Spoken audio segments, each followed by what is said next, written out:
All right, you looking live at Generation and Generation Cowboys and Sports Talks. I'm the host. How's everybody doing? We back as planned. Let me get this. This intro The up. We're Generation gonna and run this real Generation quick. Cowboys and Sports Talk. My dad, my partner, my co-host, Cowboy Joe 64. I am your father. Just to get the Cowboys 2 good games to hopefully understand that they need to go receiver and go high with this next pick. Yeah, yeah, that's really what this is gonna be about.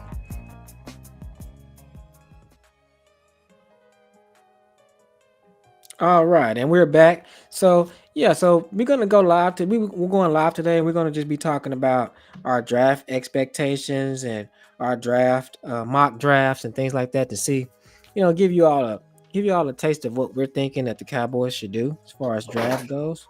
And you want to say what's up to the people? What's up to the people? Saturday Night Live.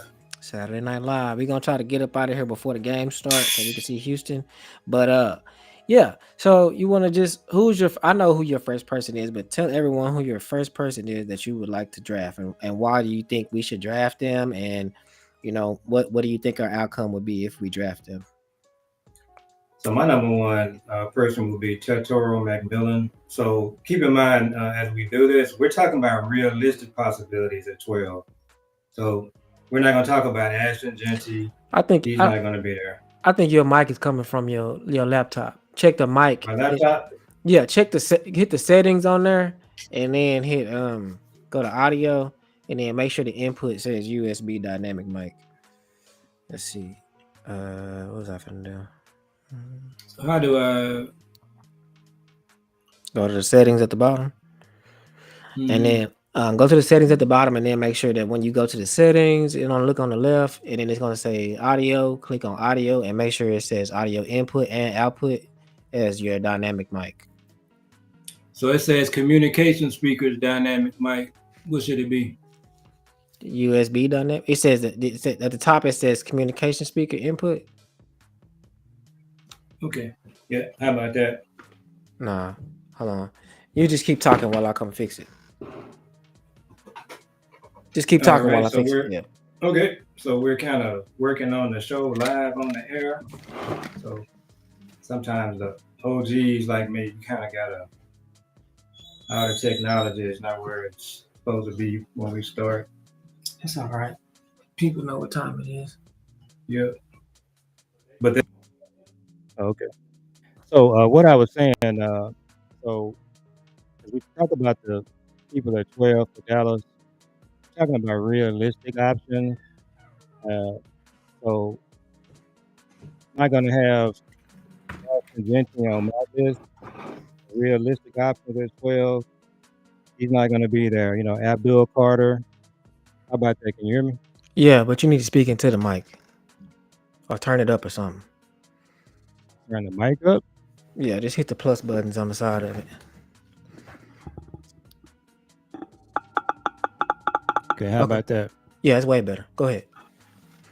So now I was just saying, so my top picks that we're going to have an option to picking at 12, we're just not going to talk about guys that are not realistically going to be there. So just looking at the list, we know Abdul Carter is not going to be there.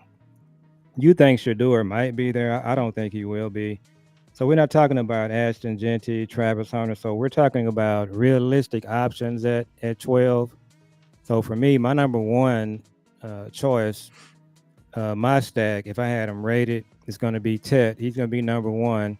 Now, obviously, my list has a receiver tilt because I'm team weapons. So my second option, and the tags are touching for me, it's going to be Matthew Golden or Ibuka. So they're about the same. If you got either one, and then realistic. After that, we got to start talking about, guys like Tyler Warren. We got to talk, corner Will Johnson from Michigan. I'm going to have Michael Williams on my list. He's going to be kind of down toward the bottom. I'm also going to have Josh Simmons. I'm also going to have Booker from Alabama. So those are the guys that are going to be, to me, those are the only players that I would consider picking at 12. Let me make sure I'm not leaving somebody off. Uh, Also, Kelvin Banks is going to be on there. Forgot about him. And Yeah, he and gonna be on there. so these are the guys that I think realistically that they should take at 12 that will possibly be there. And then I'm going to have a list of guys that I don't think should be considered at 12 at all. So, who are your top guys that you want to see now? And let's try to keep it realistic. I don't think they taking Jalen Miro at 12. But so who would your people be that if you were Will McClay and Steven, realistically, who are the people that you would consider at 12? Um, Realistically, I'm gonna start off with Ted. I mean, I'm team weapons, so I'm gonna do the weapons guys, but I am gonna put in some other people that I just think are realistic picks if they're there. So like, I'm on. This is in no particular order. I'm gonna start with Ted McMillan, Tyler Warren, Shador Sanders, Will Campbell, Mimbu. Uh, I don't like Will Johnson. I don't want. I mean, I do like him. I don't want him as a first round pick. Uh, Jalen Walker. He's borderline for me. But to finish to finish that off, I would have to go. How many are we doing? 10. I think I had 7, 8. I don't think I had 10. Okay, so I got Ted, um, Will Campbell, Tyler Warren, Shador. Uh, You're looking at Tankathon. It'll probably help. I am. I'm looking Oh, at okay. Tankathon. Kelvin Banks, Jade Barron. You got Um, Jade up in there? yeah. Golden, Kenneth Grant, and Egbuka, and yeah, Egbuka. So I got like 9 or 10 because I like to do BPA, but I also like to do like players that I know BPA at position of need. So players that I know will make our team better, no matter if it's a reach or not. As long as there's nobody there that would make the team better uh, at a position of need than that person. Like for instance, if we got Ted and Mimbu and Will Campbell, I know Mimbu and Campbell are better than Ted. They are the BPA will be Mimbu or will be Campbell, but I would take Ted over them because I think the position of need is wide receiver. So even though, uh, um, even though If you drafted Mimbu, you playing him is he playing left or right tackle? I don't know, that's for them to figure out. He would play on my team. I would probably put him at left tackle, but they already said that um, Guyton is not moving to right tackle. So they would. That's for them to figure out. That's for them to figure out who's the best left tackle. If it's Mimbu or Campbell, and they gonna take Guyton's spot, then they just taking Guyton's spot, and Guyton will just be playing right tackle, or he'll be playing, or he won't be playing at all. He'll be playing left tackle if he get the job. If not, he'll be playing right tackle if they want to do something with what's his name, but they not. So he'll have to In college, he's playing right tackle, Mimbu. so he'll be playing right tackle or left tackle. Uh he can play right tackle. Terrence Steele, if I was to draft him, I would post June Terrence Steele. So Go ahead. I would post if I was drafting him, I would post June Terrence Steele and go get something else with that $15 million that I I said. think with the Cowboys front office, that's why on my list, he would be somebody that he would be kind of down toward the bottom because kind of just thinking that out. I mean, you don't pass up on Yeah. tackles Yeah. or guards that are rated 5th or 6th in the draft. You just don't pass up on them because Yeah, and they got him rated 7. So I mean, I understand. Just you don't they just got him pass rated up on 5th. that player on 5th. Mhm. Yeah, so it's a Can't, talent. can't. You can't really. Yeah, So I understand what you're you saying. can't pass up Mimbu because he's 6. You can't pass up Will Campbell either. Will Campbell is 6'6". He could be the next. He could be the next. Um. Tyron Smith. Uh. You already got a.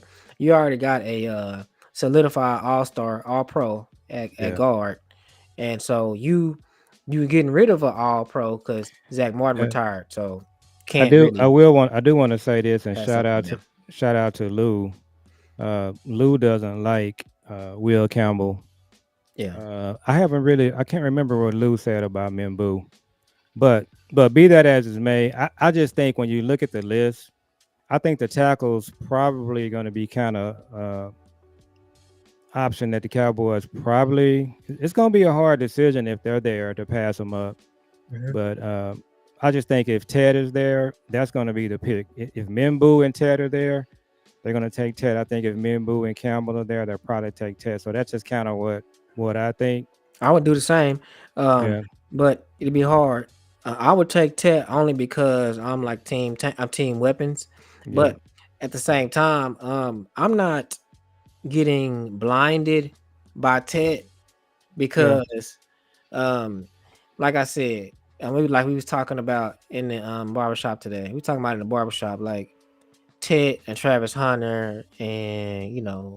It's Ted better than Travis Hunter. It's just like, well, I can't say that he is. And then on top of that, it's just like we don't know what they're gonna do. And the people at the barbershop, they don't think that Ted or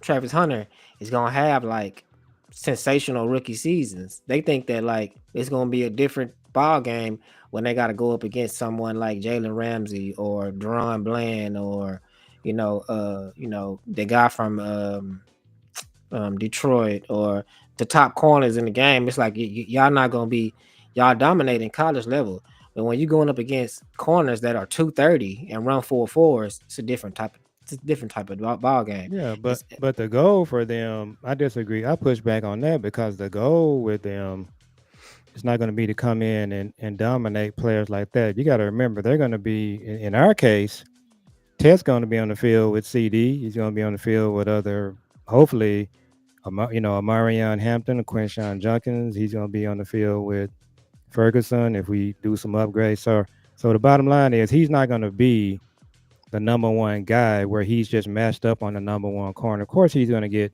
matched up. And the same thing with Travis Hunter. That's no matter what team he goes to. Understand with Travis Hunter, we don't even really know what teams are going to have him play. But if he's playing receiver, he's probably not going to be.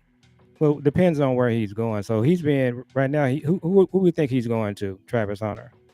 if he go to the Giants, he's not gonna be the best receiver. And that's a good example. If he goes to the Giants, when they play us, I don't even know if Bland would follow him. He probably follows, your guy. Yeah, I don't know why we definitely have to follow him. No Yeah. question. So, but Travis Hunter will be able to do significant damage to our team because he's just not going to be the focal point. He's going to be able to, sneak up on some people. And of course, he's Travis Hunter. We're going to always know where he is. But I think that the Giants are gonna draft Travis Hunter. I mean, it's definitely possible. So, Because, but like I said, if you are the Giants, if I'm the Giants, I'm not drafting Shador. I'm drafting Travis Hunter, and then I'm drafting Jalen Milroe in the second round. That's what I'm doing. well, as we said last night, I don't think Milrow is going to make it to the second round. I But move up to get him. yeah, but Travis Hunter, Ted, I think people are just overthinking it, thinking that when we draft these players, that they're going to just come in and be, the answer to everything. That's not how this Well, works. I get pushback on that because that is how it works. Because when you picking that high, that's how it works. You want that Yeah, player to be like Michael Parsons. We picked Michael Parsons at 12. He was exactly what you just said. He was the team. He changed the entire defense. Like without him, we wouldn't even be relevant the last 2 years because he changed the dynamic of the entire team. Because like last year, he was out. When he came back, our defense immediately started playing better because he was on the field. When but he's you on the but, field, but you do remember when he was drafted, that's not even what he was drafted for.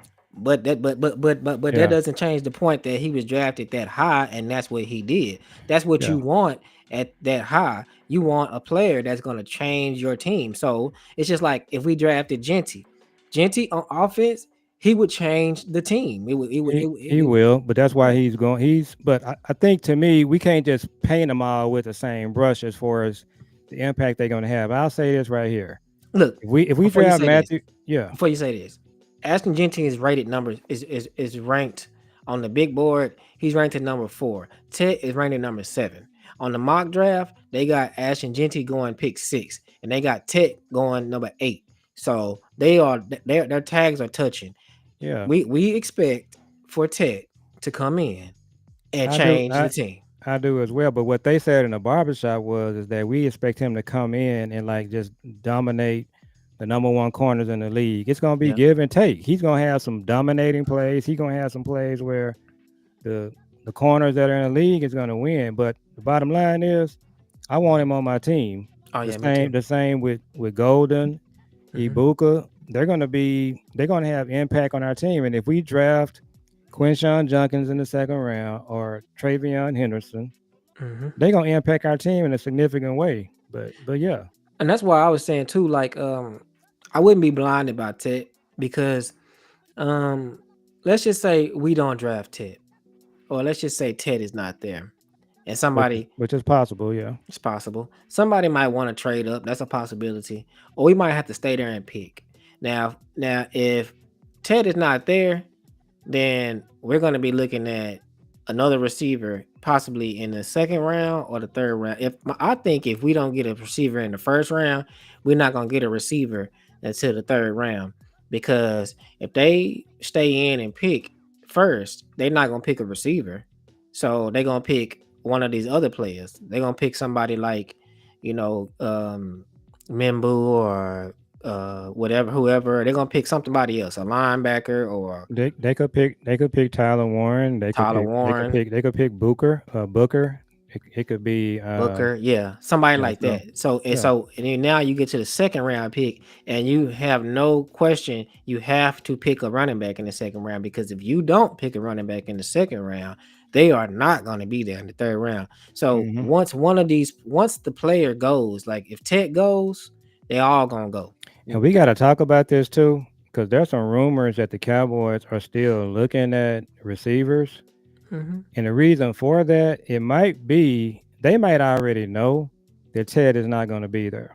Right. What they're doing, they're planning for a receiver not to be there at 12. What they also are probably planning is that they won't be able to trade down, because if you trade down, it's very easy to get your receiver. Right. Or, if you trade down, it's very easy to get your receiver, and it becomes even more easier to get your running back. So, Yeah, if you trade down to 18, 20, you absolutely can take Booker. Uh, you could take Luther Burden, you're a guy. If you want to take him at 20, you can. So yeah, it's like I've been saying, the draft is going to be easy if Ted is not there, and it's going to be easy if they get a phone call. Now, what's going to make the draft kind of interesting for them if they got to stay there at 12 and they kind of get washed? That's why my list that I had, if they take any one of those guys at 12 that I mentioned, I'm going to be good with it. If they take, Booker, if they take Josh Simmons, uh, if they take the corner from Michigan, I'm good. I I'm mentioned not Tyler good. Warren, I'm not good if they take him. but look where they got him rated though. You was talking about the ratings, Yeah, but he but you liked him originally.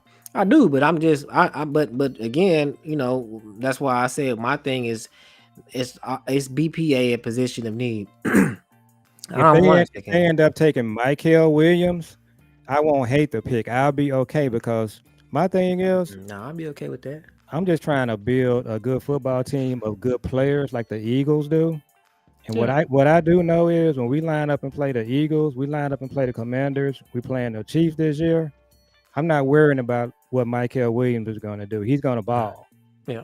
He's not going to be scared. He's going to just strap it up and he's going to go to war. So No, all the players, I will be worried about Will Johnson. I'll be worried about that. the corner. Yeah, because I mean, like again, we talking about positions where You got Will Johnson Why on do the you think they field got him rated so high? because he's good.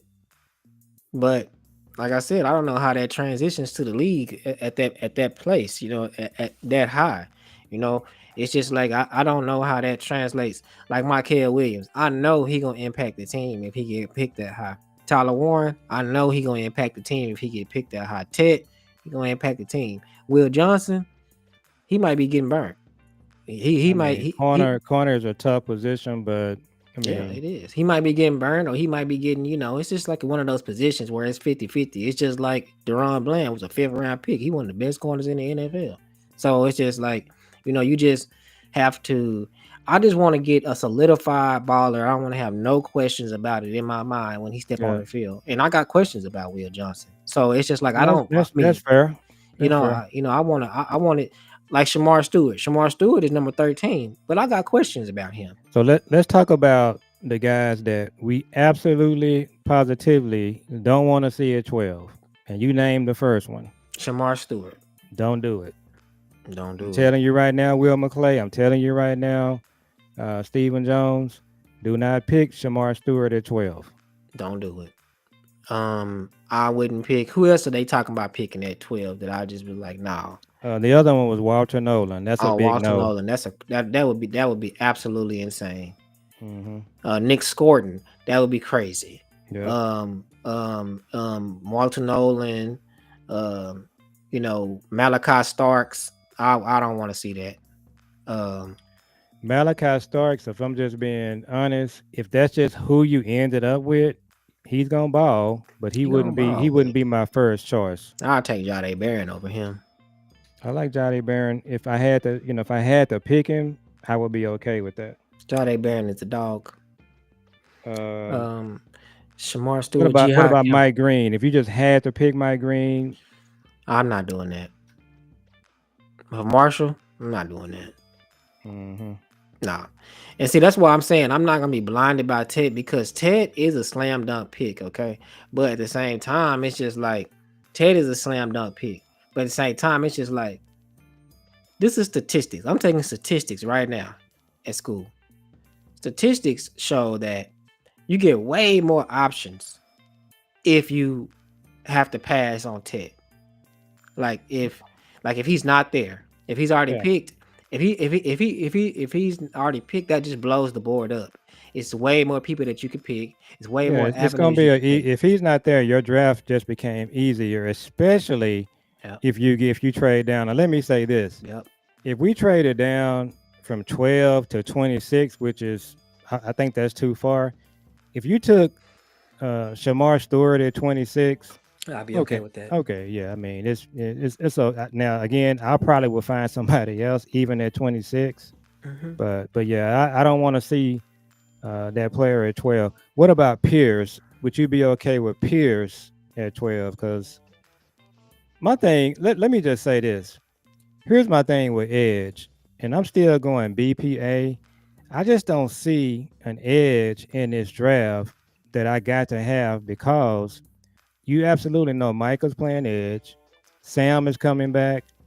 You got Marshawn Nealon from last year, and then you got Dante Fowler. So if you take an edge, what's going to end up happening is by game 6 or 7, we're going to be asking, okay, where's the edge? Where's the player you drafted in the first round? And what they're going to say is that give him 3 years to develop. We don't need that player. Only edges I'm interested in this draft in the first round is Abdul Carter, which we're not going to get. Jalen Walker, which I'm okay with, and Michael Williams, which I'm okay with. Yeah, so those are the only 3 edges. Now you put Jalen Walker or Michael Williams on our team. That's like having 2 Micahs. And I got them on my board. I kind of got them a little bit down on the list because I'm just not me. I'm just not looking for edge, and I'm not really sure that Michael Williams is that guy at 12. And again, if I traded down to 24, Michael Williams was still there, I would be good with the pick. He's not going to be there at 24. But Jalen Walker is the same. He's that guy. Yeah, they both. When you take Georgia players and Ohio State players, they don't want. Yeah, they don't want. You're winning. That's why that's that second round. I want to come. Well, Ibuka, if I end up with him, I'm terrific. But in a running back situation, I want Travion Henderson or Quinshawn Junkins. I like them over your guy from Iowa. Mm. You like them over Caleb? Um, It's Caleb Johnson. yeah. Yeah, Well, I do. Well, with the running back thing is, it's just, like you said, it's just preference. But what you want is you want a young dog, and you want somebody that ball out. Caleb Johnson, he one of them ones. Marion Hampton, Egbuka, Trevion Henderson, Judkins, they all dogs. So you just take Hmm. them, and you just fit. Trevion Henderson is had 1,016 rush yards, 10 touchdowns, and he averaged 7 yards a carry, and he had 284 receiving yards. So I think that I keep going back and forth. Sometimes I like Quinshawn Judkins better. He got 1,060 yards, 14 touchdowns, and averaged 5.5, and got reception yards. He got 161. But right now, I want Travion Henderson if I had to pick one. And Quinshawn Judkins just left the Cowboys for his meeting, but I'd rather have Travion Henderson. And then over both of them, I'd rather have Caleb Johnson. He's bigger. He's 6'1". He had 1,500 yards. He had 21 touchdowns, and he Yeah, averages he's six a point. baller. Yeah, he a baller. He averages 6.4 yards a carry. I'd rather have him. And then on Now, where Mario where Hampton. where are you at on Jahai Campbell? Let's see. I used to be high on Jahad Campbell, and then it kind of went down for He's me a got little the bit. injuries, Yeah, and I just I don't know. Alabama fell off to me. You know. and he's probably gonna fall. So he could be there in the second round. It's possible. Well, that's somebody that I would entertain in the second round, but I'm really got to get my running back in the second round, unless I trade down and I have more than one second round pick.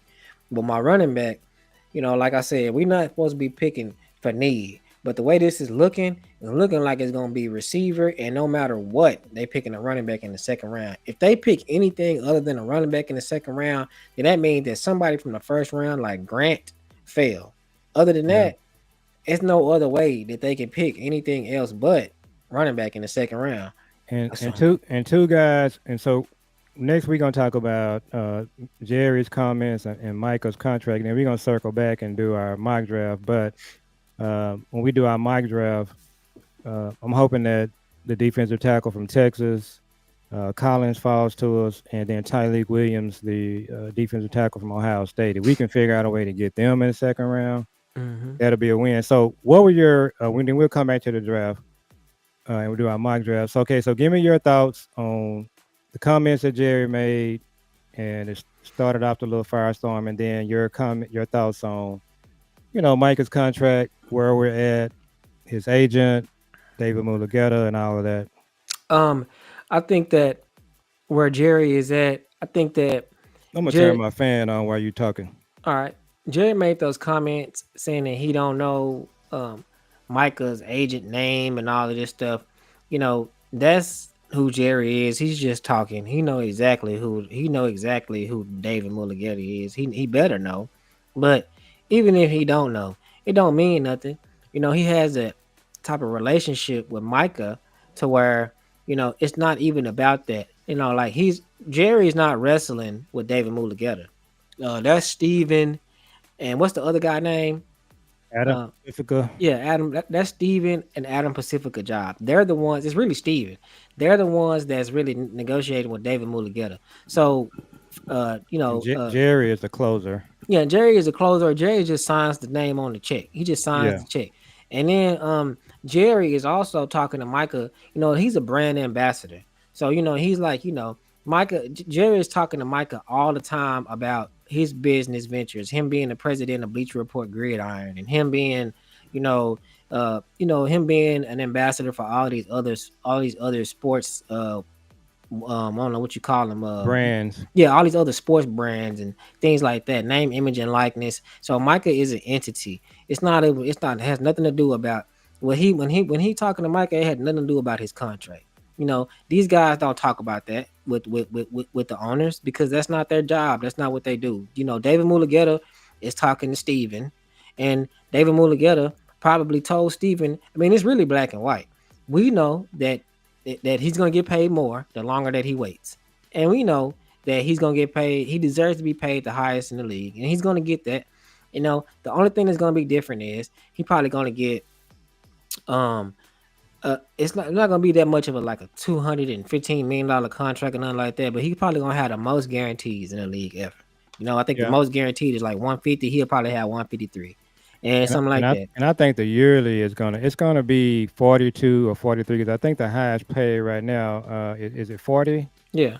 So he's gonna come in at 42, 43. Yep. So when I calculated, it was 5 years, $210 million. Now the negotiation is just gonna be the guarantee, like you mentioned. Hmm. Everything else, it's pretty much done. Now they drag it out to August. They probably will. It's possible. I think they'll draft it out and try to make a big deal because like the only thing that the fans and the media can latch on to is Micah at training camp. Like that's the Yeah, only thing that they can latch on to. So and it's content. yeah, it's content. So they're gonna do that. They're gonna drag it out. I'm sure. And what you're gonna hear too, you're gonna hear it a couple of times before it's done. You're gonna hear the trading stuff. Yeah, They're gonna float out. Uh, he you might know, be it, traded in their draft night. so you're gonna hear it, just book it. But at the Yep. end of the day, the deal is gonna get done. So I didn't really put a whole lot into what Jerry said. It's just negotiation. David Mulligata works for the same agency that Todd France works for. He did Hmm. Dak's deal. And Jerry said something about Todd France when he was negotiating too, didn't he? Remember he said something about Todd France. He You said know what something. I remember about Todd France is that he was more public. He was more in view during Dak's deal. David Mulligata hasn't been, but that doesn't really mean anything. But yeah, I think you nailed it. Stephen Adam Pacifica. Someone did report, and I think it was Clarence Hill that Stephen and Adam Pacifica and David Mulligata have already talked. So Yeah. that's all you need to hear right there. Jerry's just doing his thing. Uh, Yeah, that's what he's supposed to do. I mean, he does that every time. I mean, it never fails. I mean, this is a cycle for mhm. them. They're gonna do it again with Deron Bland, and they're gonna do it with Tyler Smith. It's the same thing. So hopefully, Um, what we'll see with Deron Bland, Tyler Smith, and then Ferguson is that those deals get done, in a much more quiet manner. Uh, yeah, Ferguson will probably get done in a quiet manner because it's not going to be that much. And then mhm. Deron Bland, if I was them, I would, what we want to see the Cowboys do is pay Deron Bland early, but Yeah, they never do that. So that's it. It is what it is. We want to see them do that, but they have to. What you're also saying is that they're going to do that because they are moving things around to have cap money available. hmm So they wouldn't be doing that if they wasn't going to sign those guys. They would be using that on contracts with players that are not on this team right now. That's why when you hear about, think about it like this: the Cowboys have cap money right now, and they can do things to get yeah. It's cap nothing money. like it was last year. It's nothing. They have cap money right now, and they can do things like sign Micah to get cap money. And they're talking about getting a receiver, and they're talking about trading for a receiver. They're specifically talking about trading for a receiver when we know they have the cap money right now to just sign a receiver and not Yeah, even have to trade for him. But they're specifically talking about trading for a receiver if there is not one in the draft. So what that lets us know is that they're going to be using that cap money to sign the freshmen that's coming in and to sign the rookies that's coming in. And they're gonna be using that to sign Tyler Smith, Deron Bland, and all the rest of these guys. So that's how they gonna do that. And what was the next thing you said you wanted me to talk I about? think I think we kind of combined it. We was talking about Jerry's comments and Micah's contract, so it's kind Oh of yeah. pretty much all the same. Yeah, Micah gonna get signed. I think it's just gonna be really my only question for next season is how is what's the name our defensive coordinator going to behave? Is how is he gonna have our defense looking? Besides, what is he gonna bring to the table besides what we already have? We already have playmakers on our team. We know what Micah brings to the table. We know what Sam Williams brings to the table. We know what Wanye, Bell, Hooker, Donovan Wilson. We know what they bring to the table. We know what Mozzie brings to the table. We know how our cornerbacks play. We know Yeah, how these guys yeah. play. The So spotlight is gonna be on Eberflus. yeah, the spotlight gonna be on Eberflus because it's just like we know what these guys are capable of because they've been here before. So We know that this is a average to above average defense. So how are you going to come in and match the scheme and attack other teams? That's what we want to see. And I think he's gonna come up with something because he's gonna be challenged. He's got, first of all, just dealing with Micah. That's, you could just pretty much just stop right there. He's got to get in a lab just for Yeah, Michael, because you can't show up with Michael Parson with some, off the wall, well, not not off the wall, working. just bland, just That ain't gonna work. ain't got no kind of, pizzazz to it. Nah, That's not gonna work. And then, nah. Dante Fowler is kind of the same player. Sam is the same type of player. They will go off on you in front of the media, but they will talk bad about you in the media. They will say And something like, then, our coach is just not doing what he's supposed to do. That's what they'll say that. so he's got some dynamic players. It's going to be incumbent on him to kind of pull it all together. But look, he's got a lot riding on the line. What happened with him in Chicago. He understands too. This is the last train leaving for him. Yeah, so he can play good. And it's not like the offense last year. The offense last year, they were muzzled. They could talk, but like Mhm. CD kept getting unmuzzled. He kept saying stuff after post game. He was talking. CD, he's that receiver. He's that guy on your team. He's that Dez guy on your team where he ain't getting the ball. He throwing temper tantrums on the sideline. He will do that. You know what I'm saying?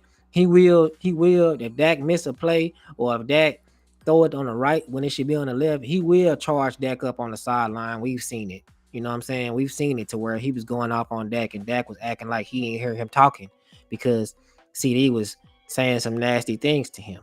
So, we see CD do that. So this year with CD and Dak having the kind of leverage that they have on the offense because Shoddy is their guy, they Yeah. gonna be rocking and rolling.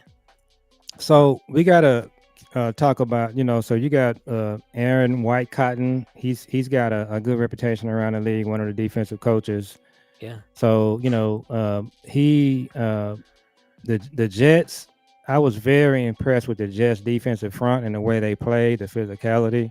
Yeah. So he's in the mix. So I think we kind of got some good things going. We're gonna just see how it comes together, and then just then work in the draft as well. So you want to go ahead and do a couple of mocks, and then before we bounce out, how long we been on?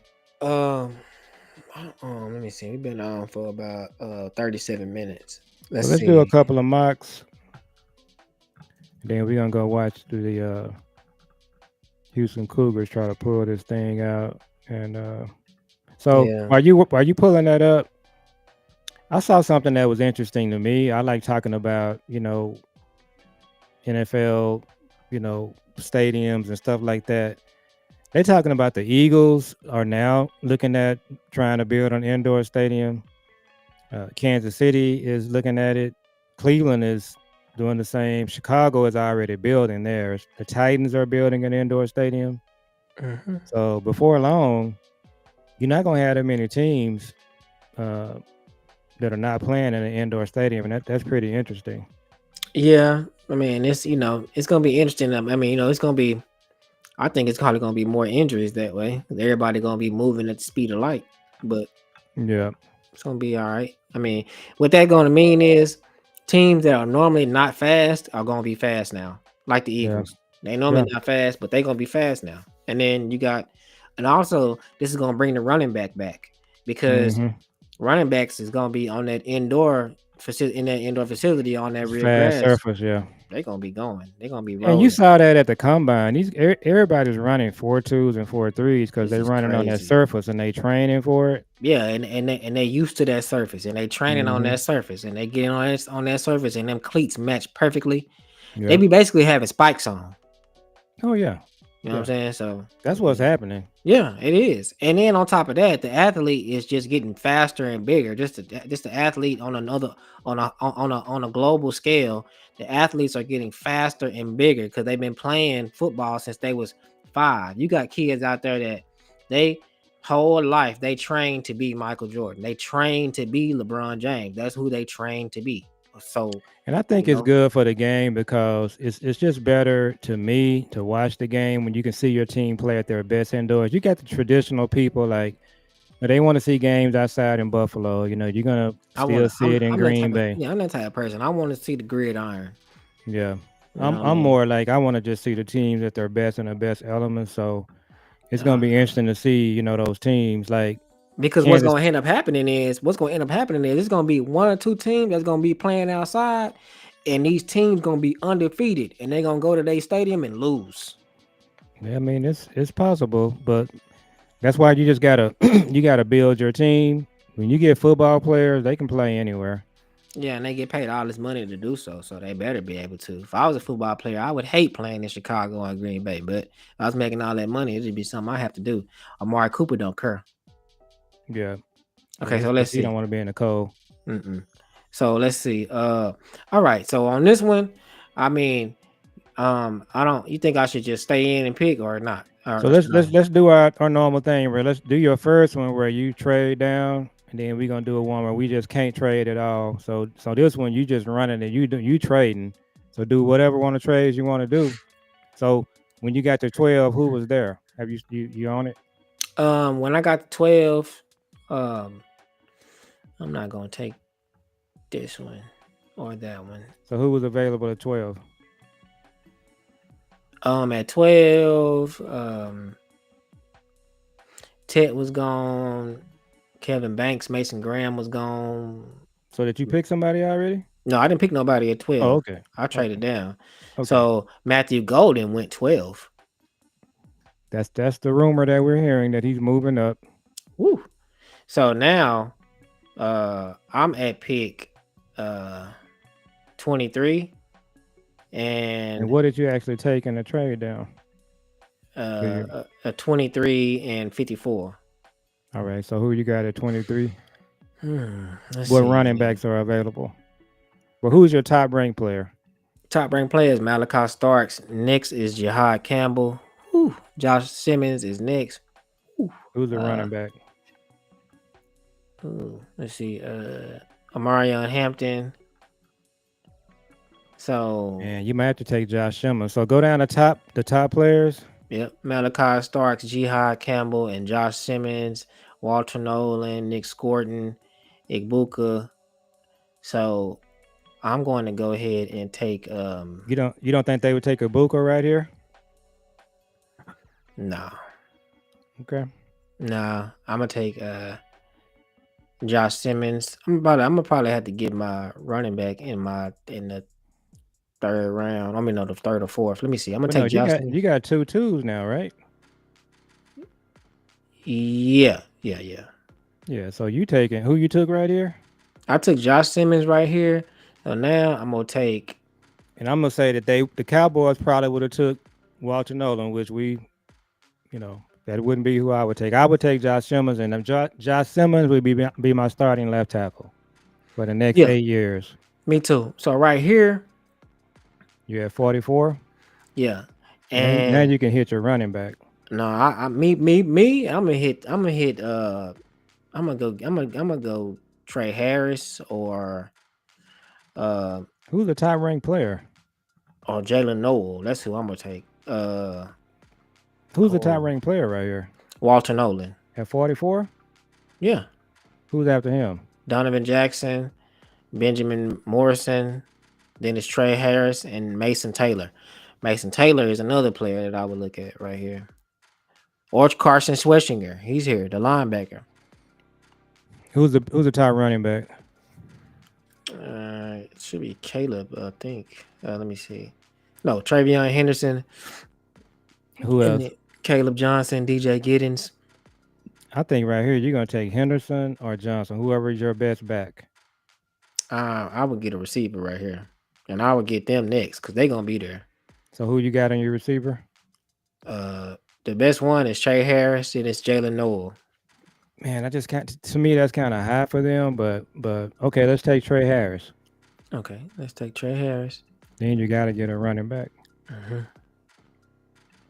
And I'm not as high on Trey Harris as everybody else is, but here's what it is. At 54, Caleb Johnson is there, so I'm taking Caleb Johnson. Henderson gone. Yeah. Yeah, that's your pick there. Caleb Johnson, and then I can trade back from 76 to 86 and pick up 158. Trade back 10 spots and pick up another pick. Let me see. Let's see. I'm gonna be watching on draft night just to see if these teams are really doing these type of trade backs. It's kind of Yeah.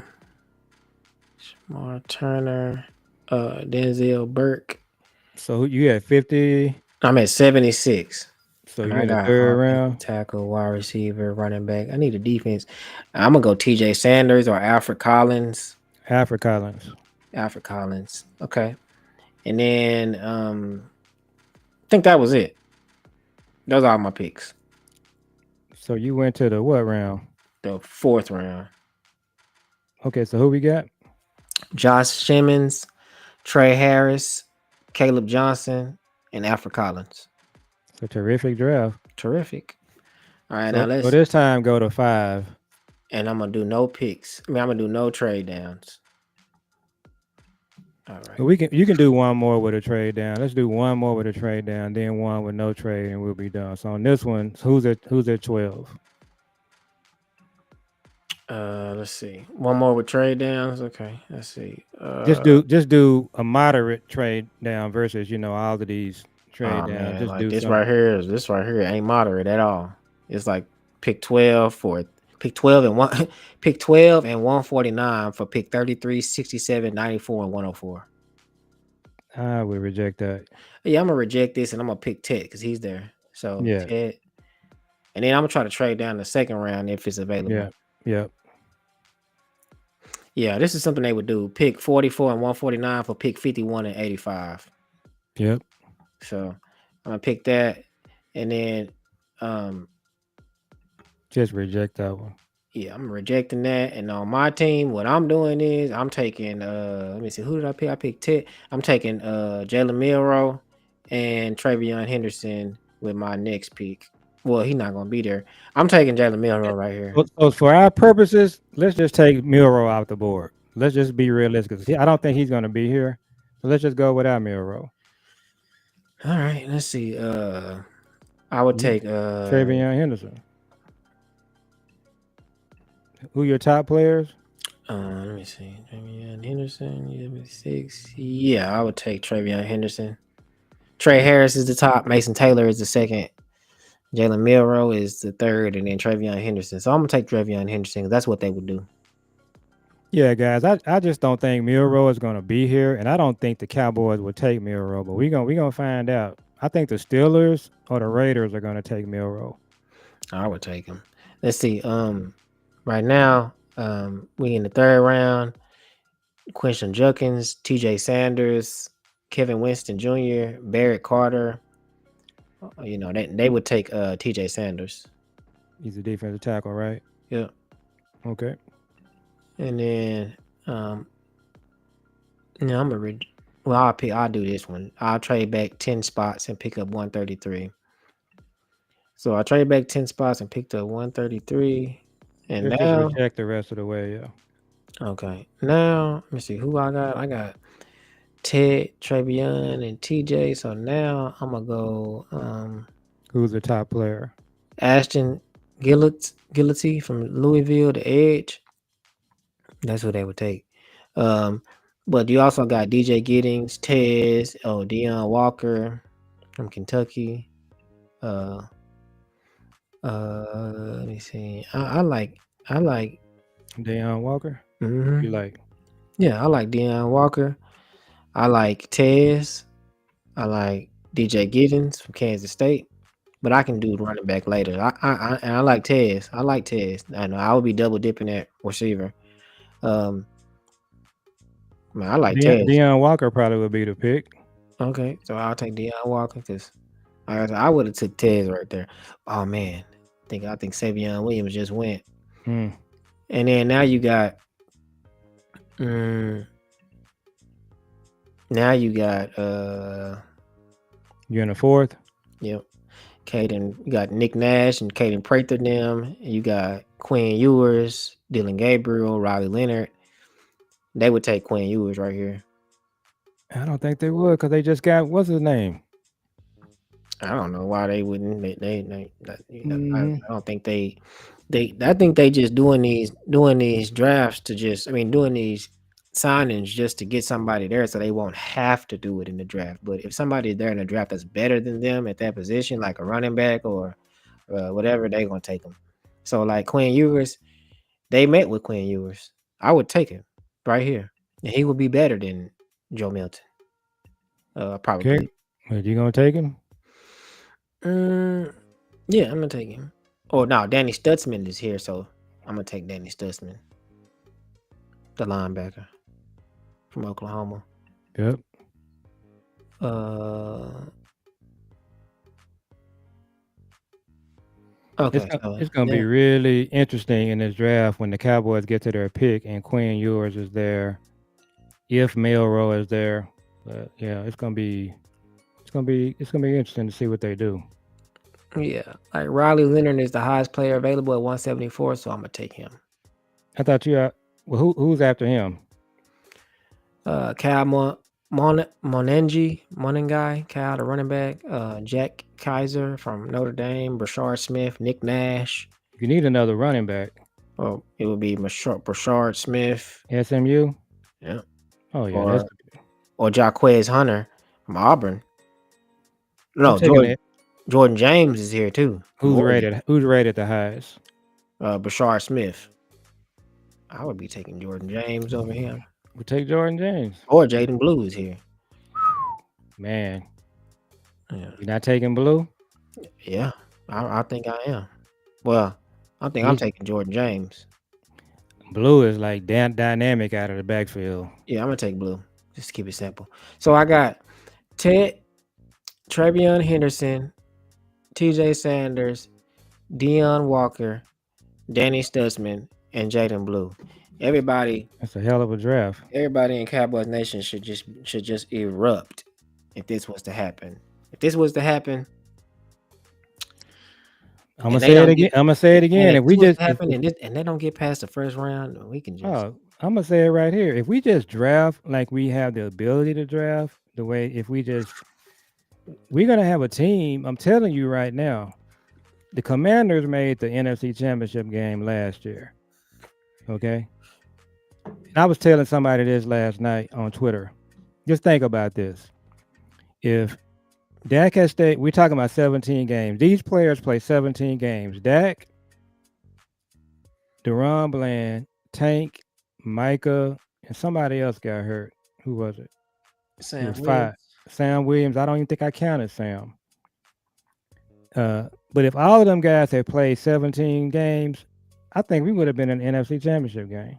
Now, I don't know if we would have won the division, but Washington didn't win it.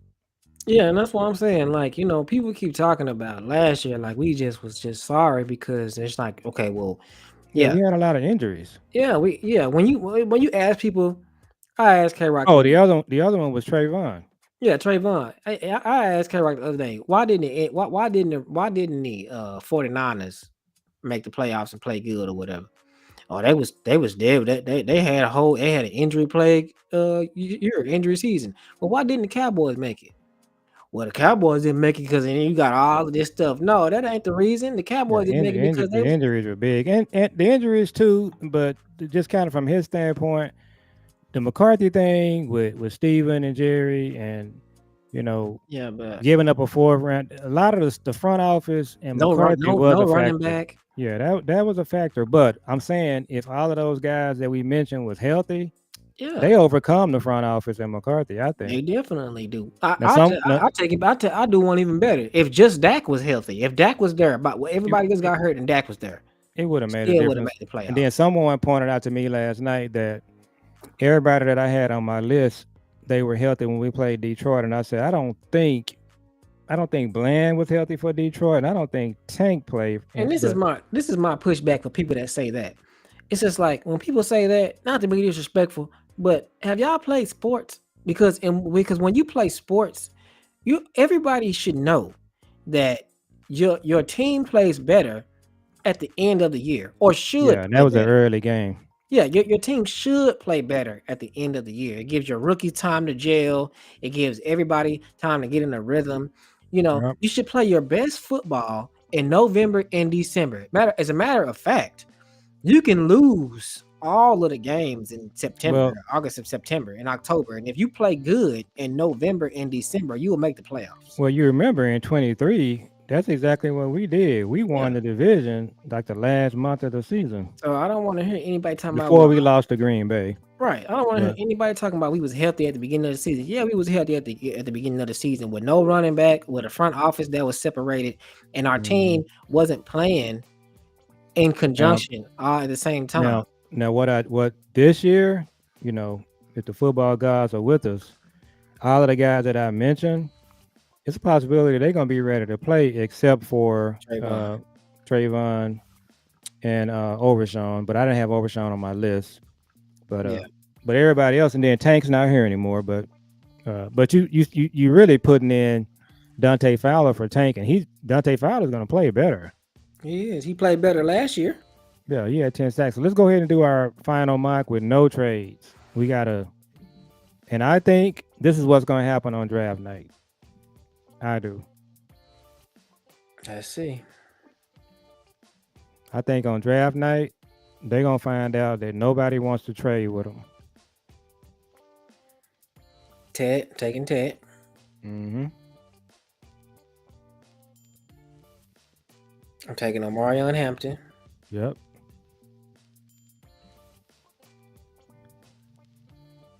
Right here, I'm hoping that Alfred Collins or Tyreek Williams is here. Alfred Collins is. You reject that. So who tell me who's the top rated players? TJ Sanders, Darius Alexander, Andrew Makuba, Alfred Collins. I'm taking Makuba.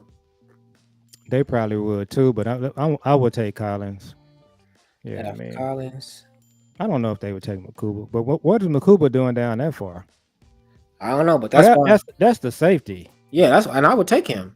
Okay, yeah. I was thinking our other guy, the offensive lineman, Mimbu. So Makuba, yeah. I think they would take Alfred Collins over Makuba.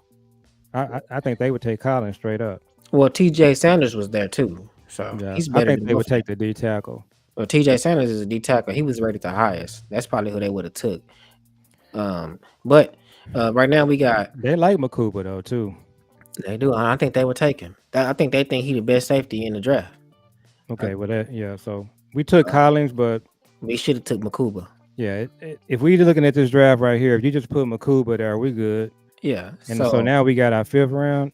Mm-hmm. We got Ted, Marion Hampton, Alfred Collins. Right here you got Danny Stutzman available. It's in the 5th? Yeah. Danny Stutzman's here. Jordan Phillips, the D tackle, is here that I like. You got Malachi Moore from Alabama. You got Riley Leonard. You got. They probably go Stutzman. You go Stutzman, or who was the other name? Jimmy Horn Jr. here. He ran like a 4.4 today. You got like Jordan Phillips, Danny Stutzman, Dylan Sampson. If you get Danny Stutzman right here, that's a hell of a pick. Yeah, they probably take Stutzman. Yeah, so I'm gonna take Stutzman. Then you got one more 5th. Yeah. Let's see if we can hit a running back. Your running backs are Rashad Smith, Corey Kenner, Jordan James, Jarquez Hunter, and Jaden Blue. Man, yeah. They gonna. Who's your defensive players left?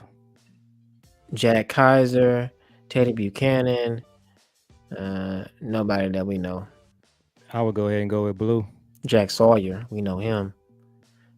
Yeah, I'll just take Blue and get that over with. That's your last one, right? Or did you go out? Yeah, that's my last one. We could have. So next time we do it, we got to go all the way to round 7. But yeah. Yeah.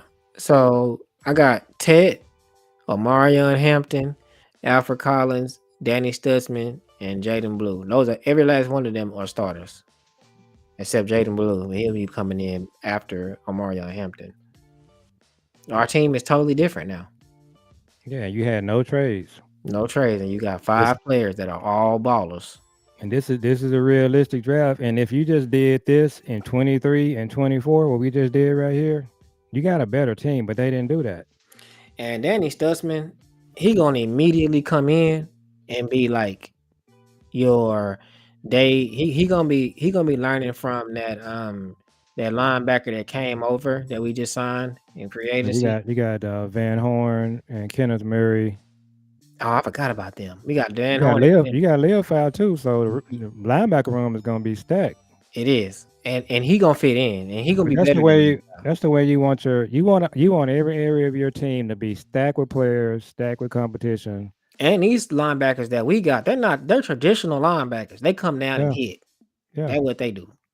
Kenneth Murray, he come down and hit. That's what he do. We got to change our lock. We got to change our linebacker room, the way they play, the way we played the last several years.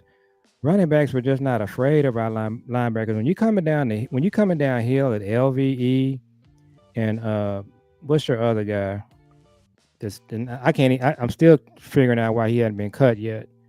Oh, Leo Fowl and golly, what's his name? LSU. Clark. Yeah, Damone Clark. Damone Clark. I mean, you coming downhill at LVE and Damone Clark, it's just like you a running back, you picking up steam and you trucking them. You coming downhill like Kenneth Murray, Van Van Horn, Horn, Leo Leo Fowl. Fowl, Stutzman. You're not doing none of that. Yeah, you might Leo win Fowl, some, but yeah, you're gonna get hit too. yeah. Leo Fowl be trying to knock himself out. These other guys will too. You know what I'm saying? He be hitting like that.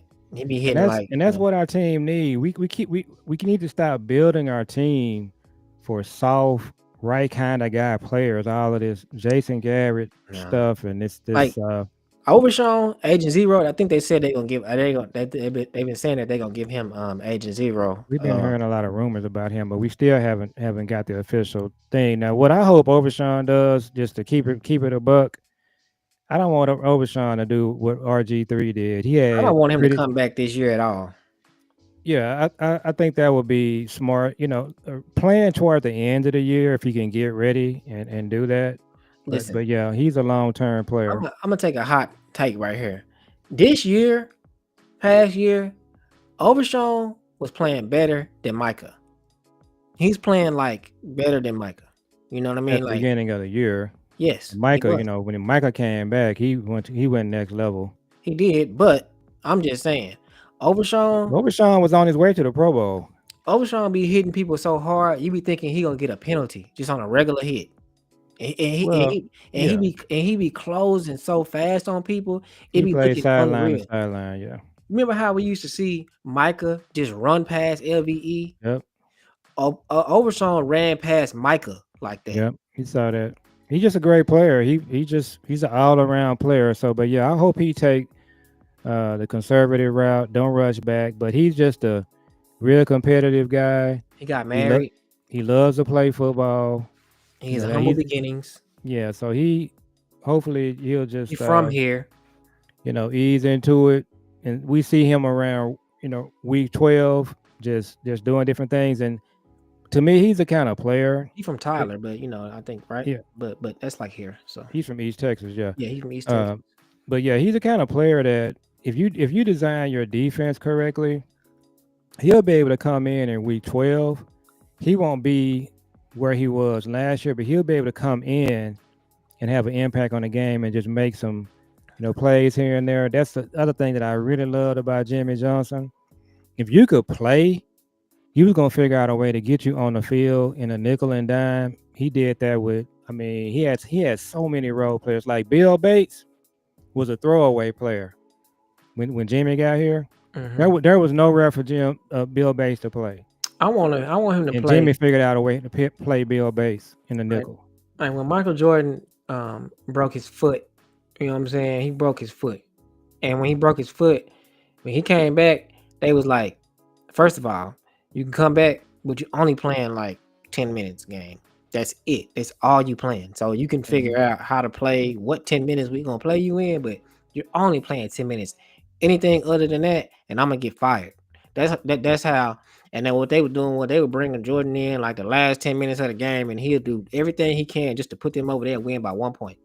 Yeah. So it's just like that's what we need Overshawn to do next year, week 12, 13. Like, come on in, but we only gonna put you in like situations like Well, third you and can actually let him play the whole game, but you just gonna play yeah, him in spots where he's just, kind of, successful. It's not really like all or nothing on him. yeah, you're not gonna overextend it, and you're gonna put him in a situation where he's gonna be playing, but he's not You're gonna. looking like you're looking Yeah, at like you're looking at a situation where you actually have enough people to where Micah can just roam freely. He can just be on this side of the yeah. field, on this side of the field. He ain't got Well, to be on this what you side. can do if he's smart, you can just rush Micah a lot from the A gap, You from the can rush middle. from the A gap, but I You, don't like that because when Micah get rushed from the A gap, the guard and the center they just double up on him and they be but manhandling him. think about this though: if you're using your personnel right, you got the right players on the field.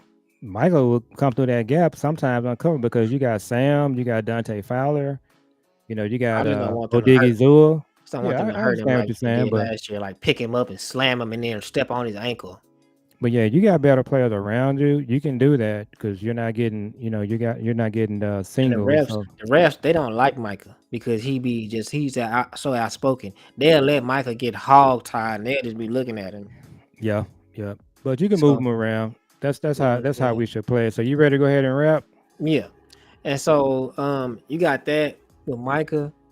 Micah can just be Micah. He can just do anything he want to do. And then when you have a team like that, it's on. I really want Micah to play Rover, like play Rover to where you can rush from the edge for 50% of the time. Sometimes you at linebacker. Sometimes you in between the linebackers and the safety, just spying the quarterback. And that's how Zion played him when he came back. Right. Sometimes they don't know where you at, where you gonna be at. They don't know when you coming, and then when they know that you coming, they still can't do nothing about it. And the last thing I want to say about Micah that I think is very important, Micah, he kind of wears down. So with the Yeah. players that we got on our team, you can avoid that. You know, But see, Micah, that's a Micah thing because Micah don't know when to quit. You know what I'm yeah. saying? Well, He that's where be the out coach comes in. yeah. Oh, boss on. Boss, okay. What's up, boss? Boss said y'all got the link. Yeah. Hey, let me see.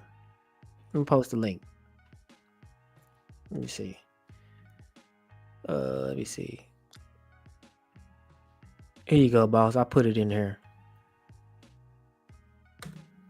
Hit the link, boss. If you still on. That was about like 5 minutes ago. I ain't even see it. But yeah. So like I was saying, what was I saying about Micah? Michael wearing down. Yeah, let me see. Where is let me see. All right, let's see. I don't know. I guess we can kind of. I want to kind of wait on boss see if he'll hop on. But yeah. So keep talking about Micah or something like that, so I can see if boss hop on. I'm finna text him. Let's see. So, no, I was just saying that what they got to do with Micah this year, I think we got enough talent to where we ain't got to just wear him down. You can move him around and just kind of watch his playing time. That way he's more fresh. You ain't got to just wear him out because we've seen that in the last few years. Yeah. Last year, he actually got better as the season wrapped up because I feel like he was actually off for 4 games. And I think that made a difference in the way that he played kind of toward the end. Yeah, and he also didn't rush back, and I like that. I'm like, yeah, he ain't even hit the link. He ain't even hit the he didn't hop right on the field like that. He was like he's kind of like he was a little better, but I kind of like feel like they waited to play him. But when he came back, he immediately made an impact, like immediately. I'm reaching out to boss too. Let me see. Yeah, I'll just text him and see if he want to hop on real quick. But yeah, man, we was just getting ready to wrap up,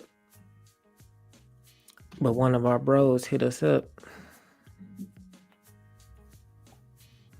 I put the link in the chat, boss. How did you just turn your why did your thing go off? Put your what's the name went off? Your your virtual background went off. So go back to the settings and hit the virtual background thing. Or did I do that? No, I didn't do that. Yeah, hit the virtual background and then hit that picture. It's not letting me select it. Here you go, boss.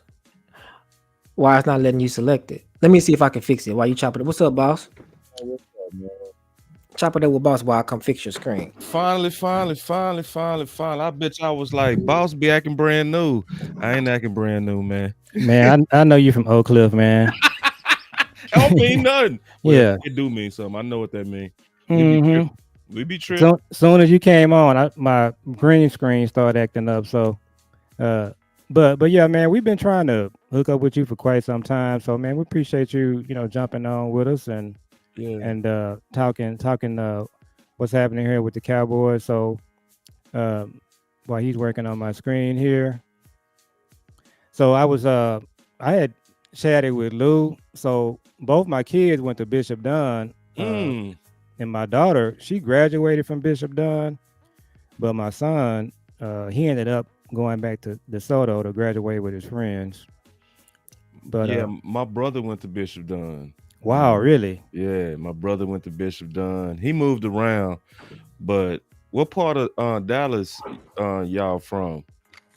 What area? Just the general area. Well, I grew up in Oak Cliff, and my mom stayed on Redbird Lane. Okay. So, but I came out of Carter in '82. So, but I think you went to Carter with my brother, one of my brothers. So my middle brother, when they won state, he was a sophomore on the team. Oh, for real? Who? His name is Keith Clarkson. Okay. What'd he play? He played corner. He did a lot of different things. So what year did you come out? 96. Okay. I'm trying to think, was he there? So when they won state, was that before you or after you? That was after me. I mean, Okay. before me now. So obviously we won state in 88 Mm-hmm. and I Yep. graduated in 96. Okay. Yeah. Yeah. So on the 88 team, he was a sophomore. Right. Yeah. Yeah, so that's what I was telling boss. I'm pretty sure if we local, you local too, right, boss? Yeah, I'm Oak Cliff. Yeah, I'm pretty sure we know a lot of the same people. Yeah, we go run into each other eventually at the grocery store. I know, Us. right? That's what It I'm saying. happens all the time. You go running, it's Oak Cliff big but small. And then we have a tight knit community. Like, Yeah. like a lot of the same people I went to church with, school with. We play for the Yeah. Jets together, play for the Titans together, Yeah. play Pop Warner. So everybody know everybody. Right. Well, I'm definitely glad to be here, man. I know we've been trying to do this for a while. Definitely never acting brand new, and I never want to be that type that's not gonna support my home. You feel me? For sure. Yeah. So, and y'all been trying to do it for a while. To be honest, it's just been, y'all see my schedule's crazy. I be doing crazy multiple shows all the time. Oh yeah. It'd be hard to actually fit in time a lot. So when I saw y'all live and I was sitting around getting ready to cook for my boys, I was like, let me just go and jump on with my alum. Let me go jump on with my people, my family, my community people. Yeah. So that's real important to me. And I want to support y'all and help y'all grow. We appreciate that. I be telling And my I was dad. listening to y'all conversation. Yeah. Very in depth. Very in depth. What you think about that?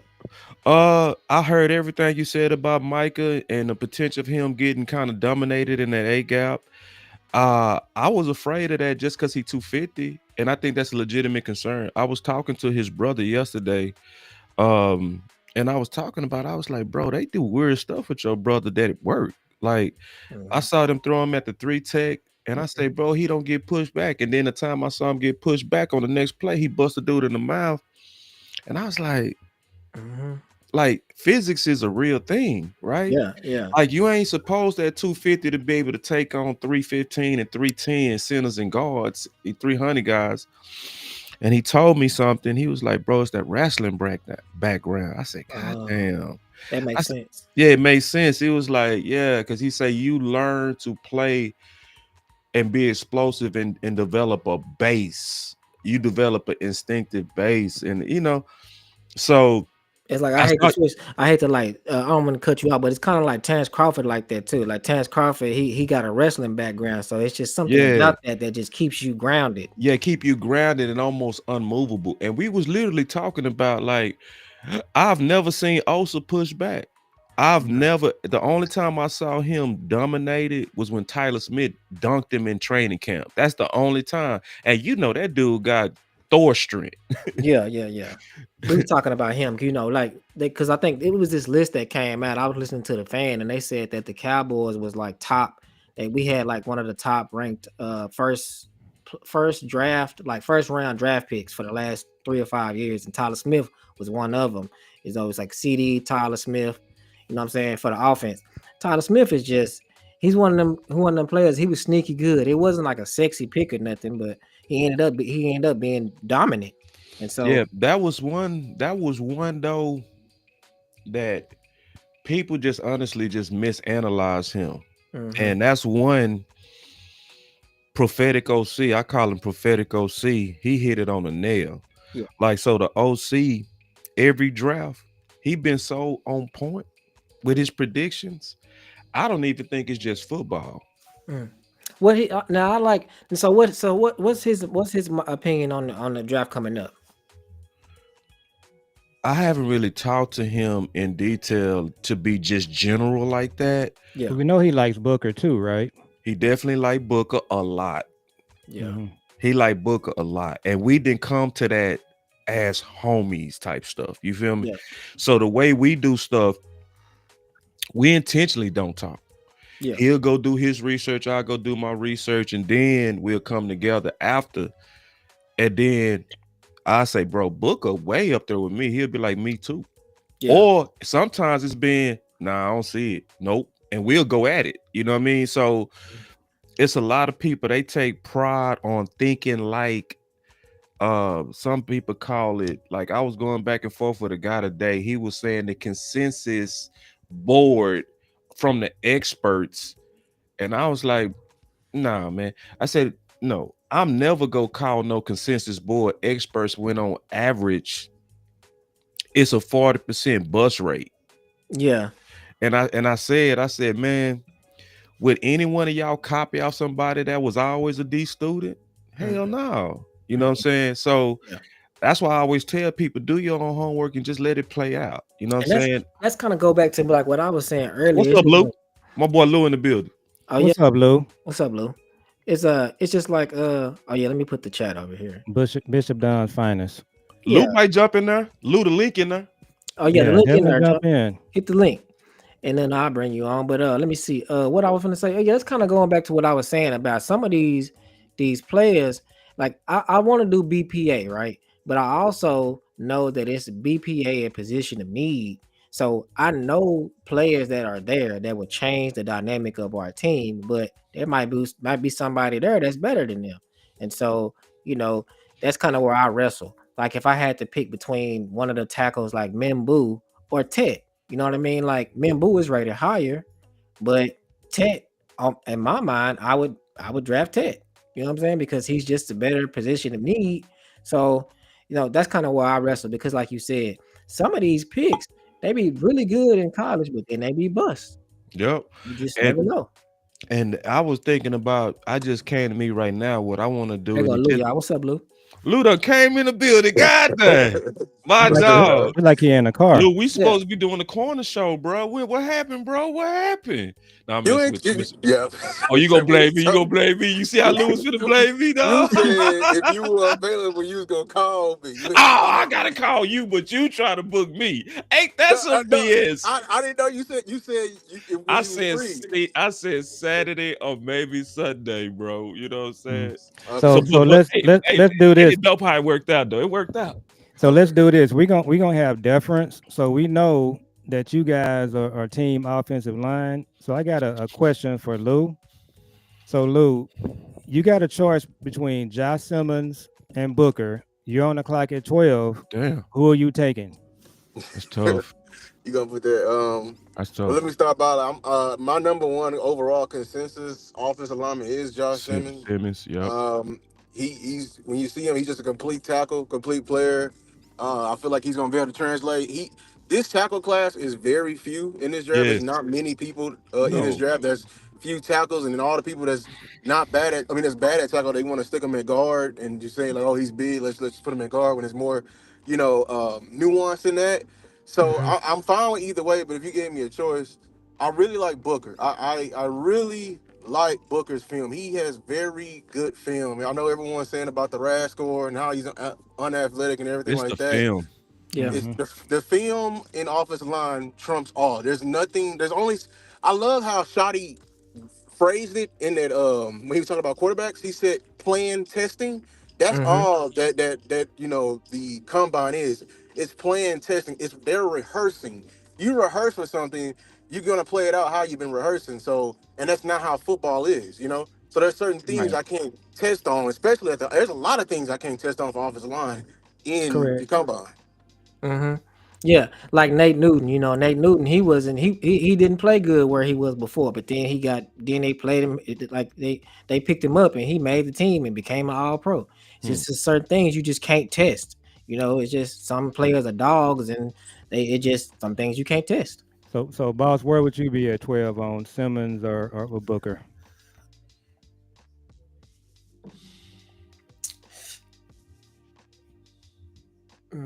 I'm Mm, Did we not there yet, to be you not honest. there? I'm not there yet. Like, that's so hard. And see, I'm glad Lou here because it was some things I wanted to talk to offensive linemen about. Yeah, I play corner, so I'm not gonna cap. You see what I'm saying? So, Lou, it was I wanted to also ask you about the potential of certain left tackles playing potentially right guard because we did that with Zach Martin, right? He was a left tackle at Notre Dame, and then he was a fish in water at right guard. Now you got to be special because you got to be likely ambidextrous. If people don't know what that is, mhm. that's where you able to use your right hand like your left hand. Tyron Smith was like that, so that made him able to easily play right or left. Versus most of us are dominant on one side. Right. So, but I didn't want to cap. I didn't want to just assume go get somebody like a Will out of LSU or a Collins because if you do get a Simmons, you now are definitely reshuffling your offensive line. You Yeah. reshuffling the hell out of it if you're trying to keep him at left. Now, if Yeah, you're creative and you think he can make the transition, do you put him at right guard and become a superstar offensive line?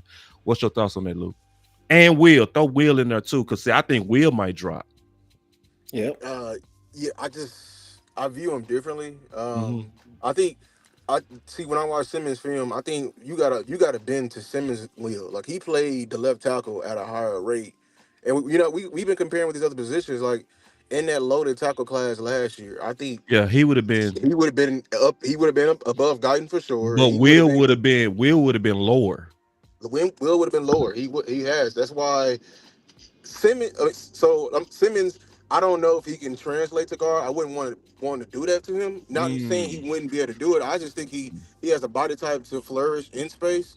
And you talked Will, about his seat. You talked about his seat too. Like he played too high. I remember you yeah, yeah, saying that. And yeah. because Will, yeah, yeah. yeah, Will plays too high. From your It, opinion on that, so it's not even that. It's like I say tackle versus guard. It's about fighting on the island versus in a phone the booth. phone So I booth. can tell if you. But I think Will got phone booth tape though. You know what I'm Hmm. saying? He got phone booth mentality hands down. Yeah, it's like when I watch Will play, it's like I had never seen like I felt like he was like a like I he's monstrous. You know Yeah, what I I'm saying? felt more guard from him. And I Yeah, felt like that with Tyler Smith when he was coming out. He was playing the tackle and he can play the tackle, I'll be right but back. I was like, he gonna be a natural guard. I just need. I didn't see strength from Will. That's the only thing. Like when that's the main thing I'm looking for. And like a lot of Yeah, these officers, I want to see you whoop folks because you need to yeah. be able to whoop folks when you go You into ain't see guard. Will whoop folks? I don't think I see him. Yeah, get a little pop. But I'm talking about Tyler Smith was Yeah, he'll and break your Booker. back. That He'll that's a break your back. different. Yeah, that's a different type of strength. That's a different type of Yeah, mindset. yeah. That's As a can you different, whoop yeah. somebody in a You closet? gotta be gangster. Oh, I like how you said that. Can you whoop somebody in the closet? Like keep claustrophobic. You know what I'm saying? You gotta be, you can't be claustrophobic in them trenches, man. You gotta be able Boy, to like Look it up. still throw them bows. Like it's throw that them type balls. of mentality. That's different. That's something you can't teach. Hold Everybody on, ain't guys. got it. Luckily, I had it. I was a big tackle when I played. Man, you and OC need to chill out, man. Y'all always kill me with that, man. Y'all be Yeah, over I mean, comparing it's a yourself different like that. I mentality. be like, Everybody man, think y'all pussy. get out of here, man. In my day ass boys. Yeah. And then I want to ask Lou real quick, kind of what we're seeing, Lou and Boss. Yes, sir. We're seeing Mimbu kind of fall down a little bit. So give me your what do you think about Mimbu if he's there at 12? Would you take him? I wouldn't be mad at Mimbu. OC did kind of sell me on him, but I still don't like him as a. I don't like I him either. I don't because like if I'm talking about you moving inside and you got to come with that ferocity, that physicality. I see him doing a lot of catching and tackle. He Me be too. blocking with his Okay, head, okay, So okay. I So Mhm. mean, you that's a wouldn't take physical. Mimbu. I would I wouldn't not. take Mimbu. Okay. That's why when people say I'm like, am I pro O line? No, I'm like, no, Yeah, I'm pro a couple of guys. I got Yeah, pros right. in the yeah, entire draft, like And that's in where I 7 am. rounds. Because people Yeah. keep thinking we pro our line. It's really not. It's just yeah, that out of the guys that's there, these are the pop guys to me. Right. The guys that's more kind of your Ted is also still a pop guy. So you know what I He mean? is. And I moved him up because at first I wasn't sold on his athleticism. Me and Lou was like, bro, you ain't run no 40.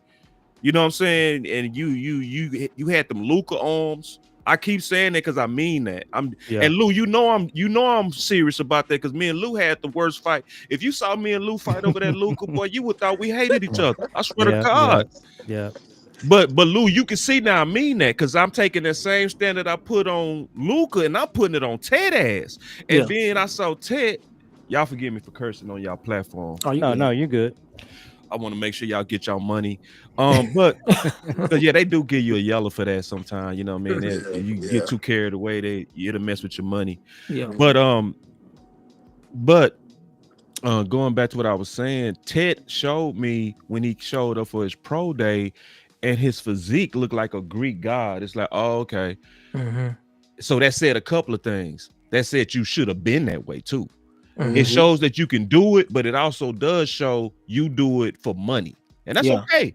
If money's your motivator, that's okay. Mm-hmm. But he up there too to me now, though. So I moved him up, right? I moved Genty above him, and I put Booker still above Ted right now. Yeah, and we're team weapons, but if we ended up with Josh Simmons or Booker, we're Oh, we'd be absolutely happy. Yeah. fine. Yeah, we're pretty much in the same kind of alignment with you guys. You know, we're team weapons. I play receiver, so I'm always going to tilt receiver. You Yeah, know, landlord like that. yeah, Mhm. I'm landlord. I've been, CFT, so Mhm. and Henny as well. So, but yeah, we kind of team weapons, but at the same time, at the end of the day, I just want somebody that's gonna ball, Big a good time over here. player. We don't want someone that's gonna come in and need 3 years to develop. We just can't do Mhm. that. So I wanted to ask you guys Here's a something better because you've question been for But y'all looking at it's this. though. one Yeah. thing about guard though. That's not a 3-year position. No, Tackle is Booker should be able to come in and right just now. immediately impact the team. Yeah, like Lyle did and like Zach did. Zach Martin, Tackle is a yeah, 3-year position. yeah. But I want to ask you guys this. I haven't heard a lot of content creators talk about this. What did you guys think about Ted matching up with Travis Hunter? I haven't heard a lot of people talk about that. Did you guys look at that game? Yeah, yeah. So tell me, Yeah. what did you see there? I saw that Ted is strong where we need him to be strong. Hey, and also Bishop, if you want him, he'll probably hit the link too. He's solid. He's always welcome. That's my frat. So Oh yeah, yeah, Yeah, Cal, yeah, yeah. I saw y'all the yeah, Cowboys, clips. we're Yeah. noobs. Yeah, yeah, Noops, yeah, mhm. man, Bishop. Yeah, I'm always going to defer to my noob there. But yeah, but I saw the game, and what I saw was Ted winning with how he should win and how he does win. He was winning on athleticism. Uh, he wasn't really winning on separation. You know what I'm saying? mhm. So, but he was still winning. You know what I'm saying? And when you're going against a top sticky corner like that, you coming down, especially in the red zone with a one-hand catch that really only he could make that play with his catch radius and his frame. He's the guy, and y'all gonna appreciate this. I was looking for something for Terrence yesterday, a video that I did about Jerry. And I forgot that 6 years ago, I did a lot of content on Dak friendly, supersized weapons. And I really been doing it every year. Mhm. Every year, I've been trying to get Dak that weapon that's a big route runner, not over separation for the red zone. Because see, you ever notice on the offense, we usually very good between the 20s. Oh yeah. Do you remember 2 years ago, everybody was complaining about Mike McCarthy, and they was saying that, and it was true, that he was number 1 in 10 play drives, but he was like 31st or 32nd in red zone execution. Yep. You know what I'm saying? So it's like he was moving the ball, but when it was He time to get couldn't the get money, in. he couldn't get in. So like Ted is that cheat code. Yeah, He that guy that shit. If ain't nothing working, throw it up, man. Let's yeah, try that. and You that know, never changed either. He never got better. He never got good he at never, red zone. yeah, he Mm. never. And so, but then you say, why, right? Why? Look at him on these these Smurf receivers. You know what I Yeah, mean? Like when his dad is since Bryce Butler, right? Bryce Butler was a 6'3", 4'3" guy, but he fit Dak so well that Bryce Butler thought he was the number 1. You remember he went on oh Yeah. yeah. Yeah. He made Yeah. that comment talking about he should be getting the ball and he the best receiver or if something. you He don't said. sit your ass down, that was Dak. Mhm. That was Dak with you, dog. You Yeah, know what that I'm was saying? y'all. Yeah, that was y'all chemistry. That was Yeah. y'all chemistry, and then that was Dak really having for the first time a 6'3" guy. What the It's like Cooper Rush and Tolbert. Their chemistry is just good. yeah, That's why he had all them touchdowns and stuff last year. and I Yeah. think Yeah. When I that's was another. I'm a lineman, but when I was in the office of team meetings, and a when they talk about routes and everything like that, I always the receiver coaches to get on the receivers when they don't win at the top or they don't leave room for error for the quarterback. That's the thing I'm saying, and I don't think our receivers in the past have done that for Dak. I think Dak's room for error when it comes to the road, the type of receivers we have, they either have to get open purely on athleticism, like just burning a guy, or Mhm. scheme, and Yeah, we yeah, ain't yeah. really had that, and that's why we've been struggling in the past. So we haven't When you given play Dak a lot of when room for you error. played at Bishop Dunn, you played at Bishop Dunn, Lou. I think Did, Lou chopping up. did we Yeah, lose yeah, Lou? I went to done. Did you play? Did you play with Coach Davis You or hear me, Coach Johnson? Who was your coach? Was it Coach Davis or Coach Coach Johnson? Johnson? Oh, okay, Coach Johnson was your coach. Yeah, he Coach was my Johnson. coach when I played there too. He was my coach when I played there. I came out in '07, but I came out at DeSoto. I went to Bishop Dunn for 2 years, 10th and 11th. But Oh anyways, yeah, I went 10 years yeah, later, 17. yeah, Yeah. I see that on your Facebook. But yeah, nah, y'all absolutely right. We literally just so excited to have y'all on, man. I be telling my dad, man, I be like, man, boss is like a celebrity, dog. You know what I'm saying? Like Lou, man, we come to your platform to get knowledge on these linemen because you be spot on with these Man, linemen. Lou You go know, Yeah. crazy. Yeah. but Yeah. And so I kind of piggyback on that. So we kind of new to the game, and you guys, boss, somebody we've been following for a long time. Of mhm, course, obviously, Mark Holmes. I was huge fans, well, still am huge fans of HTM Mm-hmm. and Landlord. I remember Landlord. Landlord starting out on your show. Yeah. So, what's unique about our show that we believe? So, I don't know if it's that many father and son content creators. And then, we just have a unique background. He's a fourth generation Cowboy fan. I'm a third generation, which is the name of our show. And then what I like about our show, with me being a fourth generation, an OG, and he Mm-hmm. being a younger generation, It's we don't always agree. free, right? We go at it. We like y'all be fighting. We do that too because we just have different Different opinions and different. opinions, Yeah, it's especially just generational. Yeah. yeah. exactly. So that's something that I think that hopefully we can bring to the space, and Like I'm we a just route trying guy. to. I like the receivers that run routes and get open like Cooper. I like the Yeah. receiver. Me too. You know what I'm saying? But Especially for Dak. right for Yeah. that. But he's more like a dad's guy. He like somebody that's just gonna Yeah. body you up and hit you. I just want somebody that's gonna make the plays. And boss, I got a question for you and Lou. You may know this too. And boss, this is a question I've been wanting to ask you for years. Yes, I'm gonna sir. I'm just coming off the top rope here. Let's go. Okay, so you've been in the game for a long time. Yeah. You were real passionate about Zeke and coming back and playing. I could just tell. Mm-hmm. I felt the exact same way about Dez. Mm-hmm. Okay, Mm-hmm. I'm a diehard Cowboy fan. When the Cowboys cut Dez, Mm-hmm. I literally for basically a year, 2 years, I was just out. The way they did this, the way they cut him in April, they It was didn't give him a chance. dirty. Ooh, it was So dirty how they That was did so the this. first time in my messed. cowboy life, You I can remember being at my mom's on Thanksgiving, yeah. and this was the first year Amari Cooper was there. They were playing the Redskins at the time. I was in the kitchen away from the TV and the game was on. I wasn't even watching the game because the Dez thing, I just took it personal. But my question to you is this. I always felt that the Cowboys were going to bring Dez back until the draft when they drafted CD. Was it your understanding that there was a possibility that they were going to bring Dez back? I always wondered that. Yeah, it was signals that there was a possibility. It was signals of that. And remember, even before they got Amari Cooper, remember Jerry was in the press box with Dez and doing all this stuff. Yep, Cause see, yep, what it sounded like to me when I really, because when you watch my content, I think my superpower in the space is I'm really good at researching. I got an elephant memory on the details, yeah.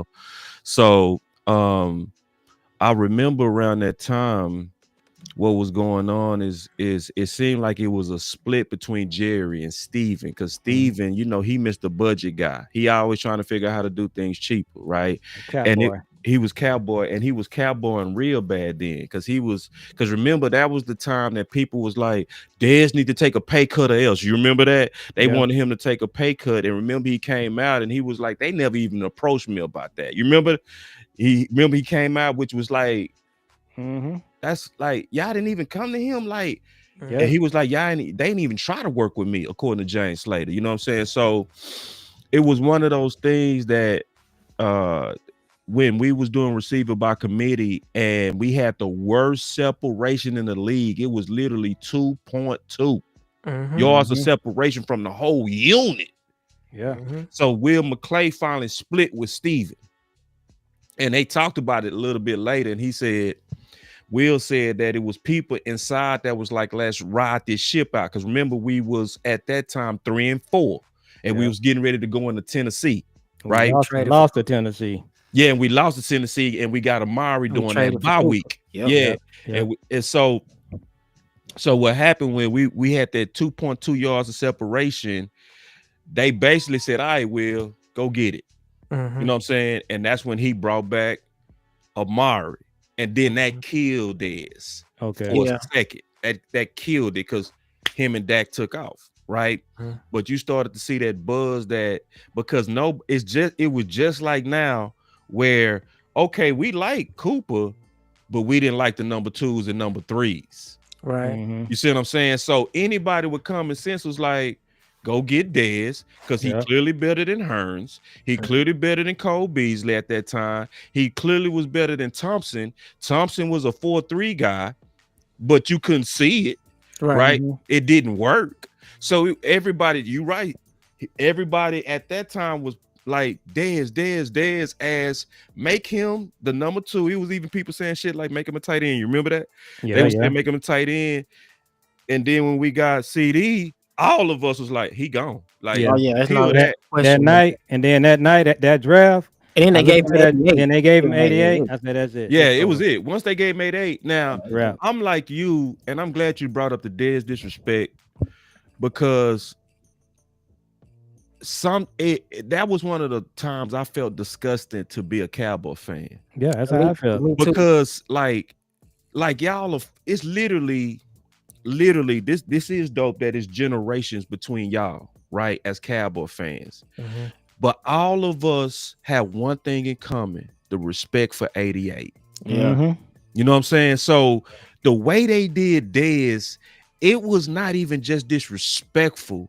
It was disrespecting the legacy of 88 to me. And then I didn't like how they came out and they were saying that the players made a decision, like it was Dak, Jason Witten, and Sean Lee. They was like they had a vote on it. Somebody said that. I think Mike Fisher put that out there, that they had a vote on it, and they were saying that Dak ended up saying that he was okay with letting Dez go. That made me like have this thing for Dak just hearing that. Yeah, and see, and then I'm not saying Mike Fisher carrying water. Yeah. Okay. But I have learned that we always got to be careful, right? When some of these reporters that's been here a while say things that's super pro front office. Yeah. You know what I'm saying? Because sometimes, I'm just keeping it real. Sometimes Jerry do and Steven will come around and he'll want a favor for him.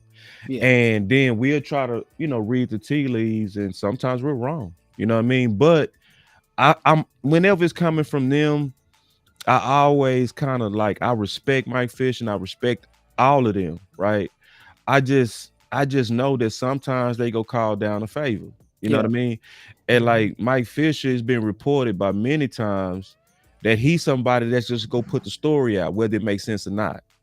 What You know about what I'm saying? Calvin Watkins? Oh yeah, absolutely. And I Mhm. got a long history on that one. Mhm. Absolutely. Like that Randy Gregory. And see, and they don't mean they being nefarious though. Yeah. So sometimes you just reporting what you are given. Mhm. You know Yeah. what I'm saying? So it's not that you shady, it's just the people that fed you that is giving you shady information. Because they know you're gonna report it and people gonna And believe it's your job to report it. Right. So like Randy Gregory, like what happened to him was they fumbled that at the closing table. That's all that happened. They tried to sneak in some language. Yeah. Yeah. You know what I'm saying? Because Jerry, which I found respect for Jerry. I got a different respect for Jerry in the last 2 days that I ain't had. Like, Like Tell us recently? about that. Yeah, I want to know yes, about that. I can't really talk about the details. Okay. Mm, Okay. mm. Yeah, we ain't have to back But channel that. it's We it's, can. it's forthcoming. Or it's still gonna be I put behind it the like scenes. this: Jerry is a closer. Hey, man, you know what? What's his Jerry is name? a closer. See, Like Micah. Jerry. I don't like Steven in negotiations, Yeah. Yeah. but Jerry, and I'm gonna say this publicly. I came out and I said that I felt like Jerry was doing his typical thing, right? His typical, I'm just gonna say this thing about the agent. I've been talking to people, man, and I was like, See. Jerry was really, I'm gonna just say it like this, because I gotta, things are, things should be confidential that need to be confidential. Yeah. I say this though. When we look at the details, who the person that's always really getting the deal done? Jerry. Like, who almost fumbled Tank? Steven. Who? Mhm. And then he said, I'm gonna run this by Jerry. What did Jerry tell Steven? Man, get that done, man. You know what I'm saying? Like, that's Tank. And You know? see, you know who else said that? Same thing. Terrence. Mm-hmm. Terrence. Jerry. Terrence Parsons said last week that he got a new respect for Yeah. Jerry. And he said what you said. He said Jerry is a closer. He's a super closer. Like, and He said see, that. and people, when I said, because see, that is also me refuting something that I came out and did a whole live about. You feel me? You feel me? So it's like, but right is right. You had to take that back. I gotta pull that back. Right. You know what I'm saying? Now I still leave a possibility for it. But it's like when you really, really, talking and really like, hey, the way Terrence was talking last week, me and my daddy thought we was finna see a deal get done. We did a show about it because Terrence was on Twitter going off. Yeah, it's bad, y'all. It's and let me put it like this: it's not on Micah. Well, it's not on Jerry. It's on Steve. It's not on David Mulugeta. It's on David. It's actually on David. You think really? So? Well, and listen, I didn't believe that at first. I didn't. Well, but what do we expect David Mulugeta to do? That's kind of like his role. That's his job. And I said the same thing, right? Because see what we doing, honestly, we just using our common sense. Because he is the highest. That's his job. He's the highest paid agent. And he's $1 billion. So then when you look at the history of his contracts, right? And I've been studying contracts since Dak was due, right? So I'm gonna showcase a video that I did when I first started, where I fully calculated to the T perfectly what Dak was supposed to get on his first contract. If they would have did it in year 3, it would have been around 28 million. You know what I'm saying? Which would have been a super steal for Dak, right? I heard you talking about that on one of your previous shows. Yeah, but I've been looking at contracts and how the market worked since then. And I'm very comfortable with numbers. I'm a finance major, you know what I'm saying? So like I'm just like it makes sense to me where some people might kind of make them dizzy. I Right. get it, You and I speak ain't numbers. intimidated by it. You Yeah, I'm speak cool numbers. with it. Yeah. Right. So I know patterns, right? So you like this quarterback got a little bit more than him. Okay, this quarterback didn't break the market, but he broke the guarantee. So the agent was able to get that headline. He was able to get that headline of record breaking because that's all they want. That they need the headline. They need the headline because that's how you recruit. Yeah. Right. But go look at David Deals. Look at what happened with Stingley. Go look it up. You can look it up right now. Go look at Stingley and go look at what he got compared to the previous corner. It's a $5 million jump. Yeah. An exponential jump. So that's an agent that's actually getting and asking and fighting for way more than just setting the market. And you know, forget like they get like 6%. Yeah. Yeah. And you know, so he's a gangster. Yeah, pretty much. He is it does get to a point to where you can get to where you're screwing the team. It can get to that. Like I've never seen it, but then when I started to really pay attention and listen and I talk to people, and it's like. But let me ask you this though, what you saying that when have we ever seen the front office, Tom Pacifica and Stephen Jones negotiate, and it helped the team when they have a star player like they did Osa early, right? Okay, we get that he got a team friendly deal that helped the team, but we're talking about Micah here, so it's just like when have we seen the Cowboys actually with their star players negotiate early and get a deal done to where it's beneficial to both players. I mean, to both players on the board, because what it seems like they do is they just say we gonna wait and pay them the most. That's what it seems like they do. They always wait till the last minute. Talk about it. Let's talk about it. Because it's layers to it. You're gonna definitely have to do it that way when you basically telling Jerry now you got to deal with my agent. Right, because Jerry and them, for good reasons, don't want to deal with the agent. You really can't get creative. No, it's gonna all be about what that contract say. I mean, but then you got a player like Micah, so you got to go by what he say, because he's that good. He that good, and I'll say this: it was the dance of getting these contracts done is an ugly dance. It's a real ugly dance, and we saw that with Dez. And it's ways that Jerry and them could have eased the burden on themselves too, especially with Dak and CD. They fumbled on that. That was a clear fumble. So and it hurt us on the cap too. It hurt us on the cap. It also hurt us on getting them balls ready to play. So when you fighting with your number one receiver all the way through training camp, how does that really help you prep for the season? And then he show up and now he got to talk this lying ass talk. CD, after one practice, okay, I'm ready. Oh, no. Yeah.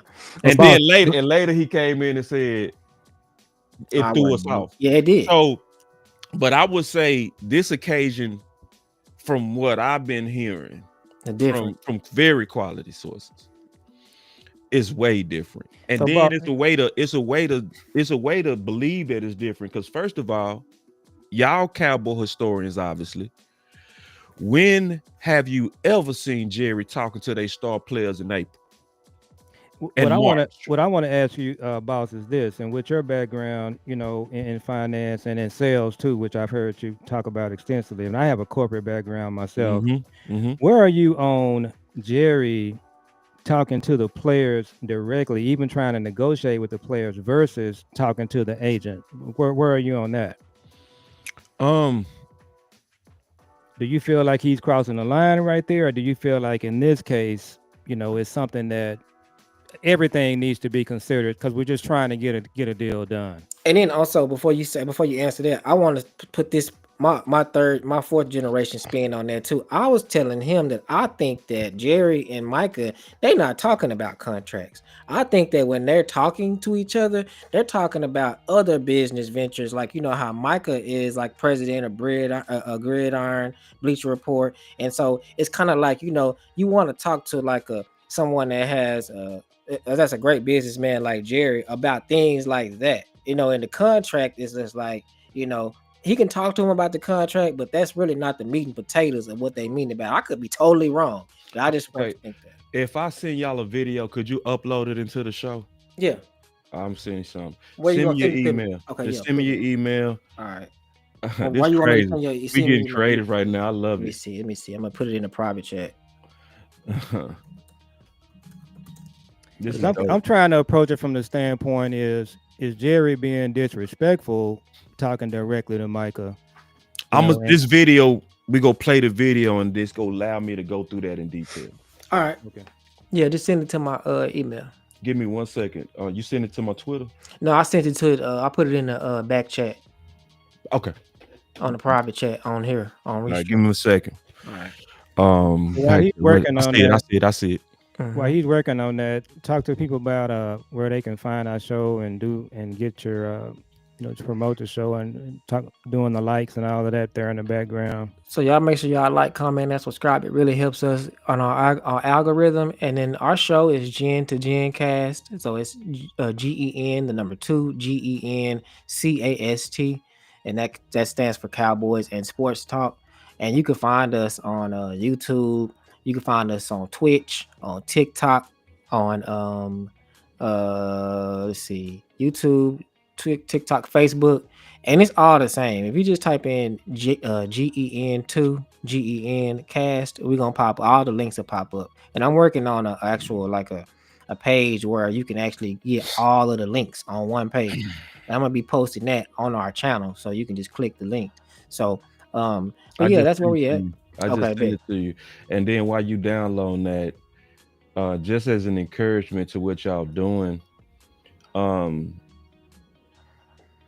it can be disheartening when you starting off. I'm just gonna be honest, right? Mm-hmm. Because it's like you looking in here, you'll see 2 people in here, 3 people in here, and stuff like that. Mhm. Content is emotional. It Yeah, is because it's not a reflection of if you good or not either. yeah. It's not a reflection. Like sometimes some people growing because they understand how to work algorithms, they understand how to get clicks. Hmm. Sometimes they paying for it. Yep. uh so it's different reasons why sometimes it might take you a while to take off. You jumping into a whole new thing where basically kind of put it like this: y'all basically not television producers with no fucking experience. You feel Yeah. me? Mm-hmm. Hmm. So it's different things you're gonna learn over time, like how to talk directly into the microphone because the camera, because it makes people feel like you're actually talking to them. You see what I'm saying? It's different things you go learn, you go research it, and it's gonna be little by little. You go add to your knowledge, and it's go just also enhance your production. I went through days of where I'm just being honest. The West Coast was my start, right? So when he started, and he basically put me on because I used to basically put my thoughts in Facebook, right? Put my thoughts in Facebook. And some people don't know this, but West Coast is like Facebook God. You know what I Mm. mean? Like you'll think if you look at him on YouTube, you'll think he a chump. You go look at him on Facebook and he'll dunk on your mama. You know what I'm saying? You know what I'm saying? So I was on Facebook doing my thing, and then I got recruited by him just to help support him content, because he was like, you must know football pretty well, bro. He said, but he told me, say, you wasting, dog. You throwing out information for free, get paid. And I'm like, huh? Because I ain't know nothing about it. You know what I'm saying? I'm like, what? And he was like, yeah, get paid. And so then we started doing content, and he was fair to me. He was like, man, start your page and we go cross stream. Mm. So he was doing on Facebook like 300-400 people live and all that, and I'm over here with like 2, 3, 4, 5 people. Then it's 20, and I'm like, and I said one day, I said, God damn, bro. That's how you do it. I'm telling you how I felt, and I'm Oh just yeah, telling yeah, you yeah. the beginning feelings of doing content. Mhm. And I was like, "What's the you know?" And he said, "Bro," listen, let me tell you something. He said, "You already got 30 people watching you consistently, and you've been doing this 2 months." I was like, "That ain't shit." But why did I say that? Because I was comparing myself to him, right? He said, "Bro," and he told me a story. He said, "For my first 3 months, bro, I was talking and nobody was watching me." Mhm. He said, "My first person that looked at me was a dude that was overseas.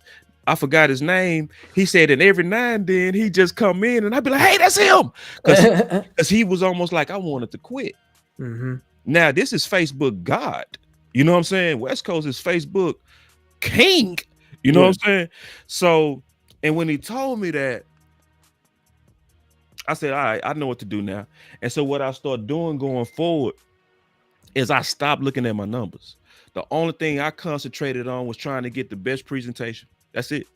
So to this day, unless it's like a environment like this to where you go see the numbers, Mhm. I don't look at numbers. Yeah. I just give you my best punch, boom, every time, boom, every time.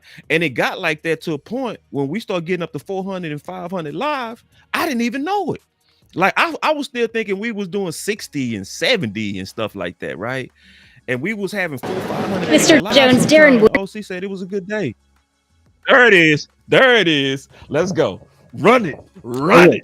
Yeah, I was gonna tell you before we run. I'm gonna say it's like with me and my dad. It's so easy for us to not look at numbers because we just be talking Yeah. Cowboys all day every day. That's why we was like we might as well do a show because we just talking for hours and hours and hours Yeah. about Yeah. Make Cowboys. money off it. We If you're might as talking well. about it, make money off it. Might as I'm teaching well. my sons that y'all play video games too much, man. You better get a stream. Yeah. Like if you go sit in front of a computer all day, monetize it.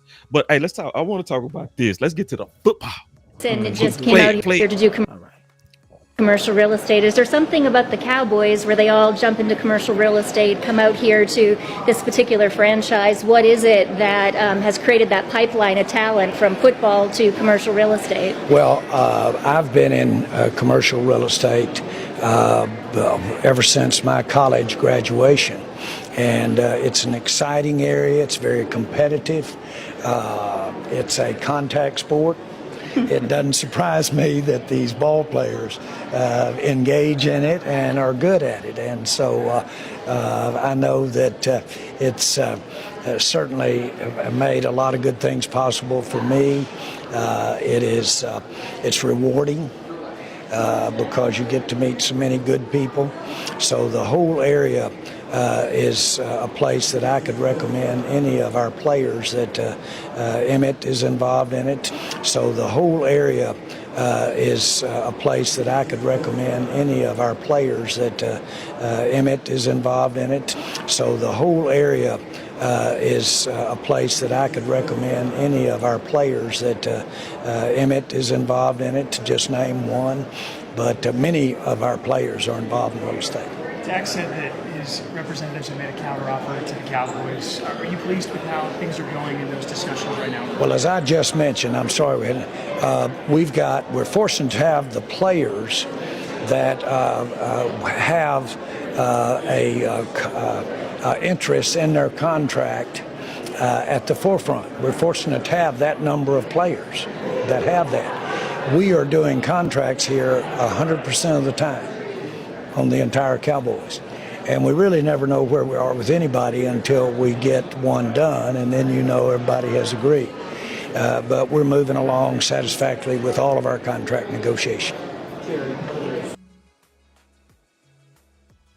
So can you talk a little bit about where you are with Lawrence and why it's not just as easy to, this thing's done now? Yes. We all understand that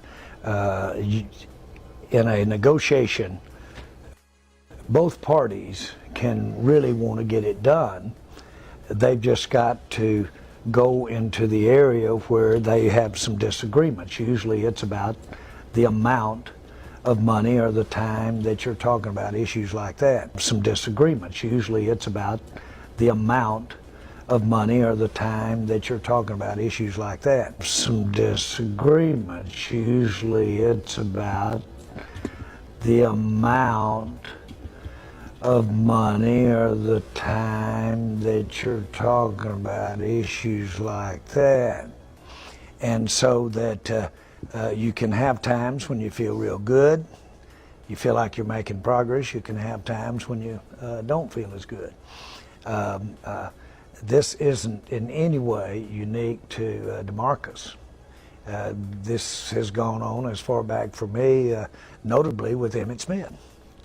And of course, any of you that know my relationship with Emmitt Smith today know that that's kind of a memory that we kind of smile about and fond. And by the way, here we are 20-something years later and we're in business together. So that's just the business. It's a part of the business. The main thing I don't want to be is cavalier. All right, so let me kind of take off with it now. Okay. So the question, Shout out to Big Time. He in the building. shout out to Big Time, my big brother. What's up, Nuke? I'm gonna throw up that Noop if that's okay. I'm messing with y'all. I know how y'all get over there. I know how y'all get over there. Hey man, them friends, they hate that, man. I be messing with them. Hey man, them boys took too many licks to play with y'all, man. They don't like that. I'm just playing. He's shaking his head.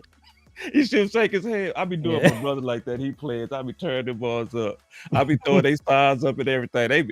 My brother be laughing at me though, but his brothers, they be wanting to box him. I be like, you better not. But anyway, getting into it now. Shout out to y'all, man. Now this is really big. What Jerry, and it's a lot of signals in that, right? So if you look and listen to what he said, he talked about the early disputes of him and Emmitt.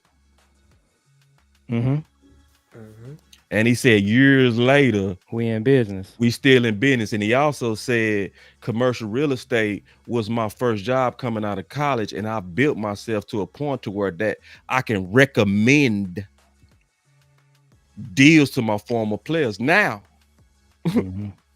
now think about it. Think about it. Look at all these players that's in and the ones that's in commercial real estate. They not the bums. No, but who are they though?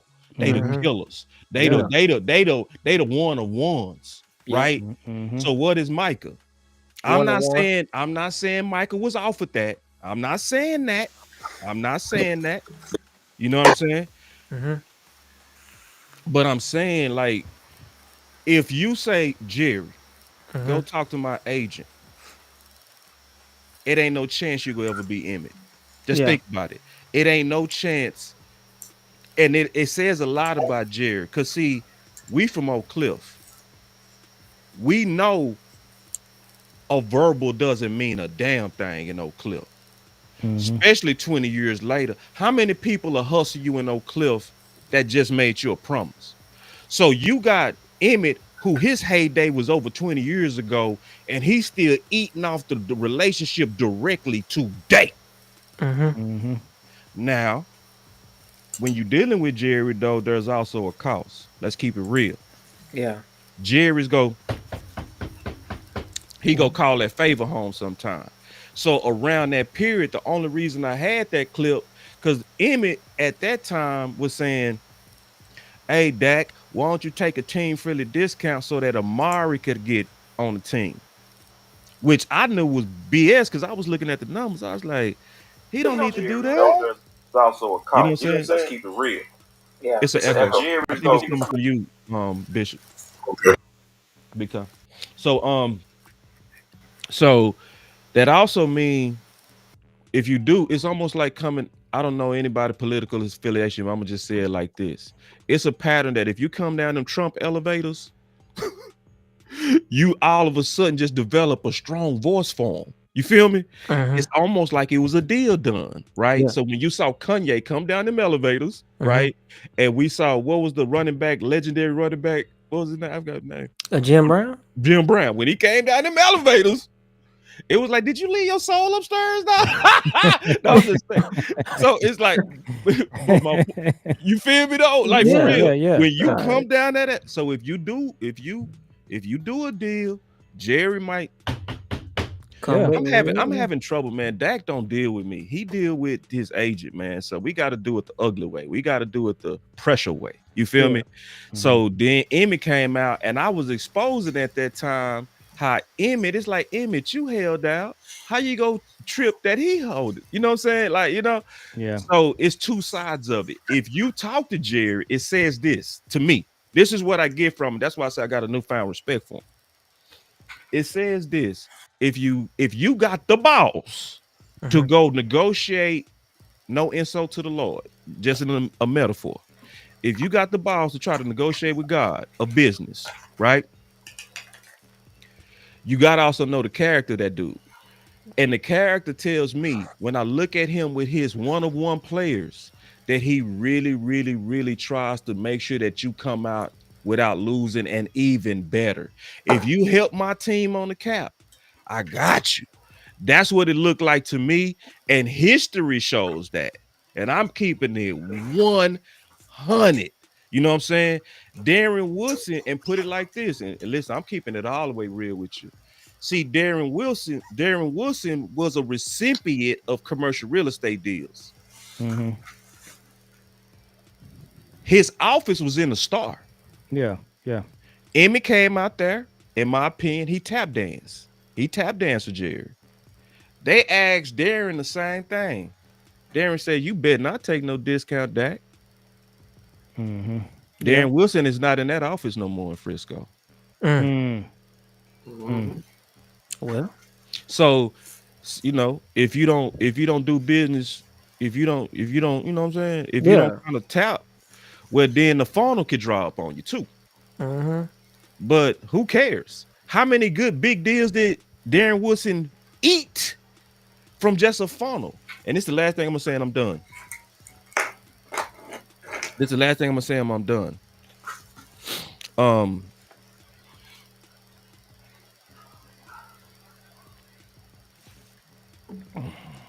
Jerry is one of them that I see, and he say, "B Bird, name another football team where the owner negotiates with the player."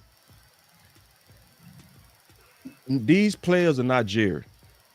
This is what I mean by that. I mean, these owners are not Jerry. See, Jerry has a special portfolio that other owners don't got. So when other owners need stadiums, who do they go to? Jerry. Mm-hmm. Trust me, if they didn't need Jerry, they would say hell no. Mm-hmm. So if you Jerry and you did the Falcon Stadium and the Ram Stadium, right? What if you say, "Hey, Emmett, bring that commercial real estate license over here, man. You go get a piece of this commission." For what? The deal you did for me 20 years ago. Yeah, 25 years ago. You got it. And let me ask y'all a real question. You wouldn't consider that? Oh, I would. You wouldn't shave nothing off to get a piece of that deal? Yeah. I just think about it. I would. I would take money off, like, especially if you can guarantee it. You know what I'm saying? I mean, it's good business. Any advisor would tell you to do that. I mean, maybe not an advisor, but if you open and creative, yeah, it makes sense to do. It's beneficial. Wow. And then I be thinking also, like, sometimes you see the Cowboys and Jerry, they do things where you be like, they be hulling people out like they did Zim. It's just like, what did Zim do to them? For him, like on the business team, for them he just don't mess with Zim. It's just like they ain't call him for the interview. They didn't want him back. That's a whole nother thing. I know you want to jump in here real quick. Can I just address that real quick? Sure. Man, stay with it, boss. The thing that I, because you got a good sense. You got a good sense. I'm peeping you, bro. You got a real good nose. You like a damn dog, bro. You'll get your scent on it and it'll be dead on. It's like you peeping it. It didn't make sense not to interview Zimmer. And it tells me that that's the side of Jerry, that's the toxic side of Jerry, and that's the controlling side of Jerry and Steven. So basically, why did he say that he liked Brian Schottenheimer? He said, but he showed deference. Bingo. And some people don't know what deference is. Deference is respect for authority. You know what I'm saying? He said he showed difference. He said, and he bit his lip. Well, why is that so important to you? Because you want people that let you coach. You want people that let you coach. Zimmer was like, if y'all don't get y'all suit and tie ass out of here, man, I need a nose tackle. The fuck? Y'all over here talking about some goddamn Mozzie coming off shoulder surgery. Are you out your damn mind? He just put 20 pounds on him and y'all finna run him out there. I know you believe, and if you pick him, you gotta play him. But at this point, it's retarded. And on top of that, I don't mean to say retarded because some people could take that wrong. I don't mean anything about anybody with any disabilities, obviously. But I meant that metaphorically. Man, obviously, man, it's like, what are you doing? So Zimmer was the pushback coach. Mike McCarthy was also the pushback coach, and they ass gone. Zimmer almost cut Damone Clark. He didn't want him to play. He didn't play him at all. So that's where Jerry and them toxic is. That it's like y'all. It's like I'm done, man. I don't want to keep talking. No, you good. I just add to it real quick. I'm looking at y'all guys. Y'all been on here for a while, so I don't know when y'all about to cut off. I came on here for one reason, really, not to really add to the conversation, but there, as usual, when boss gets started, he always kind of draw me in a little bit. So really, bottom of what he's saying is, you want a bunch of yes guys. Yep. Yeah. That's really the bottom line. That anybody that represents anything other than a yes man is a problem for this organization. It ain't just started. It's been this way since Jerry took over. I mean, I'm still dumbfounded. I was old enough to be here. I've never seen a back-to-back winning Super Bowl coach get fired. I just ain't, even though he was released. That shows you. And the only reason why is because he didn't kiss enough butt. And so when you hear about Zimmer was the type of guy, like Boss was saying, he was, Mozzie is y'all type, your definition of a defensive tackle. That's not mine. And my track record shows that my guys I got guys that went to the Hall of Fame because of my system as a defensive tackle coach or on my defense. Yeah. Your guys, we're still wondering after they got drafted 2-3 years later, are they really effective? And so what Zimmer was saying, like, I need, I know we playing, but I still need some help if we're going to be what you want us to be. Right. And until we get there, y'all got me struggling. I'm just fighting, you know what I'm saying? So it's really about yes guys, man. Yes, sir, no, sir. I never will forget when we get into some deep water here, like Boss was saying. Boss trying to hold it back, but I've just gonna throw one deep example. Remember what he said when George Floyd got killed. I never will forget that. When he said that, the toes on the line. We're gonna get on these knees. If your toes ain't on the line for this national anthem, everybody, you won't be playing for the Dallas Cowboys. That's what he said. That's what his words were. So it just, the word is bully. You're not showing your bully. It shows that you really don't. The bottom line is the image and the dollar, which is, I understand that as an owner. Everybody on here got their shows. You got standards. You have, what you want for your show and all that. And there's, you don't want nobody coming in ruining it and all that type of stuff. But you send a real bad message when you top that off with everything that has happened since he's been the owner with stuff like that. But that ain't where I want to came. Let me say this real quick and then I'll get out the way. Y'all been on Frat. I see you, Nuke. It's rare when you get a guy. Boss gave you guys a master class just a few seconds ago about how it was when you started with West Coast. And this ain't really for teaching. This go for anybody who sees this about how he kind of started. Boss has always been the one that, to me at least, has been one of the most informative guys that's been out here. Whether he had 5 people watching or 500. One thing about Boss is the lesson that everybody can learn from Boss is that he's remained consistent. Consistent in quality, consistent in research. Those are 2 of the main things that I would attribute to him. Yeah. You know that when he puts something out there, he's researched it. The master class was that he listened, but um, he stuck with it. And I know you guys, I don't know if you guys are familiar with West Coast. West Coast at the time probably the hottest guy out here, without a doubt. And he decided to reach back and pull back. Boss has emulated that in a way, man, that not too many guys. You don't have to do it. He has already established. But Boss has reached way back Mhm. since he's done. Since I say he got onto this gigantic platform like he on now.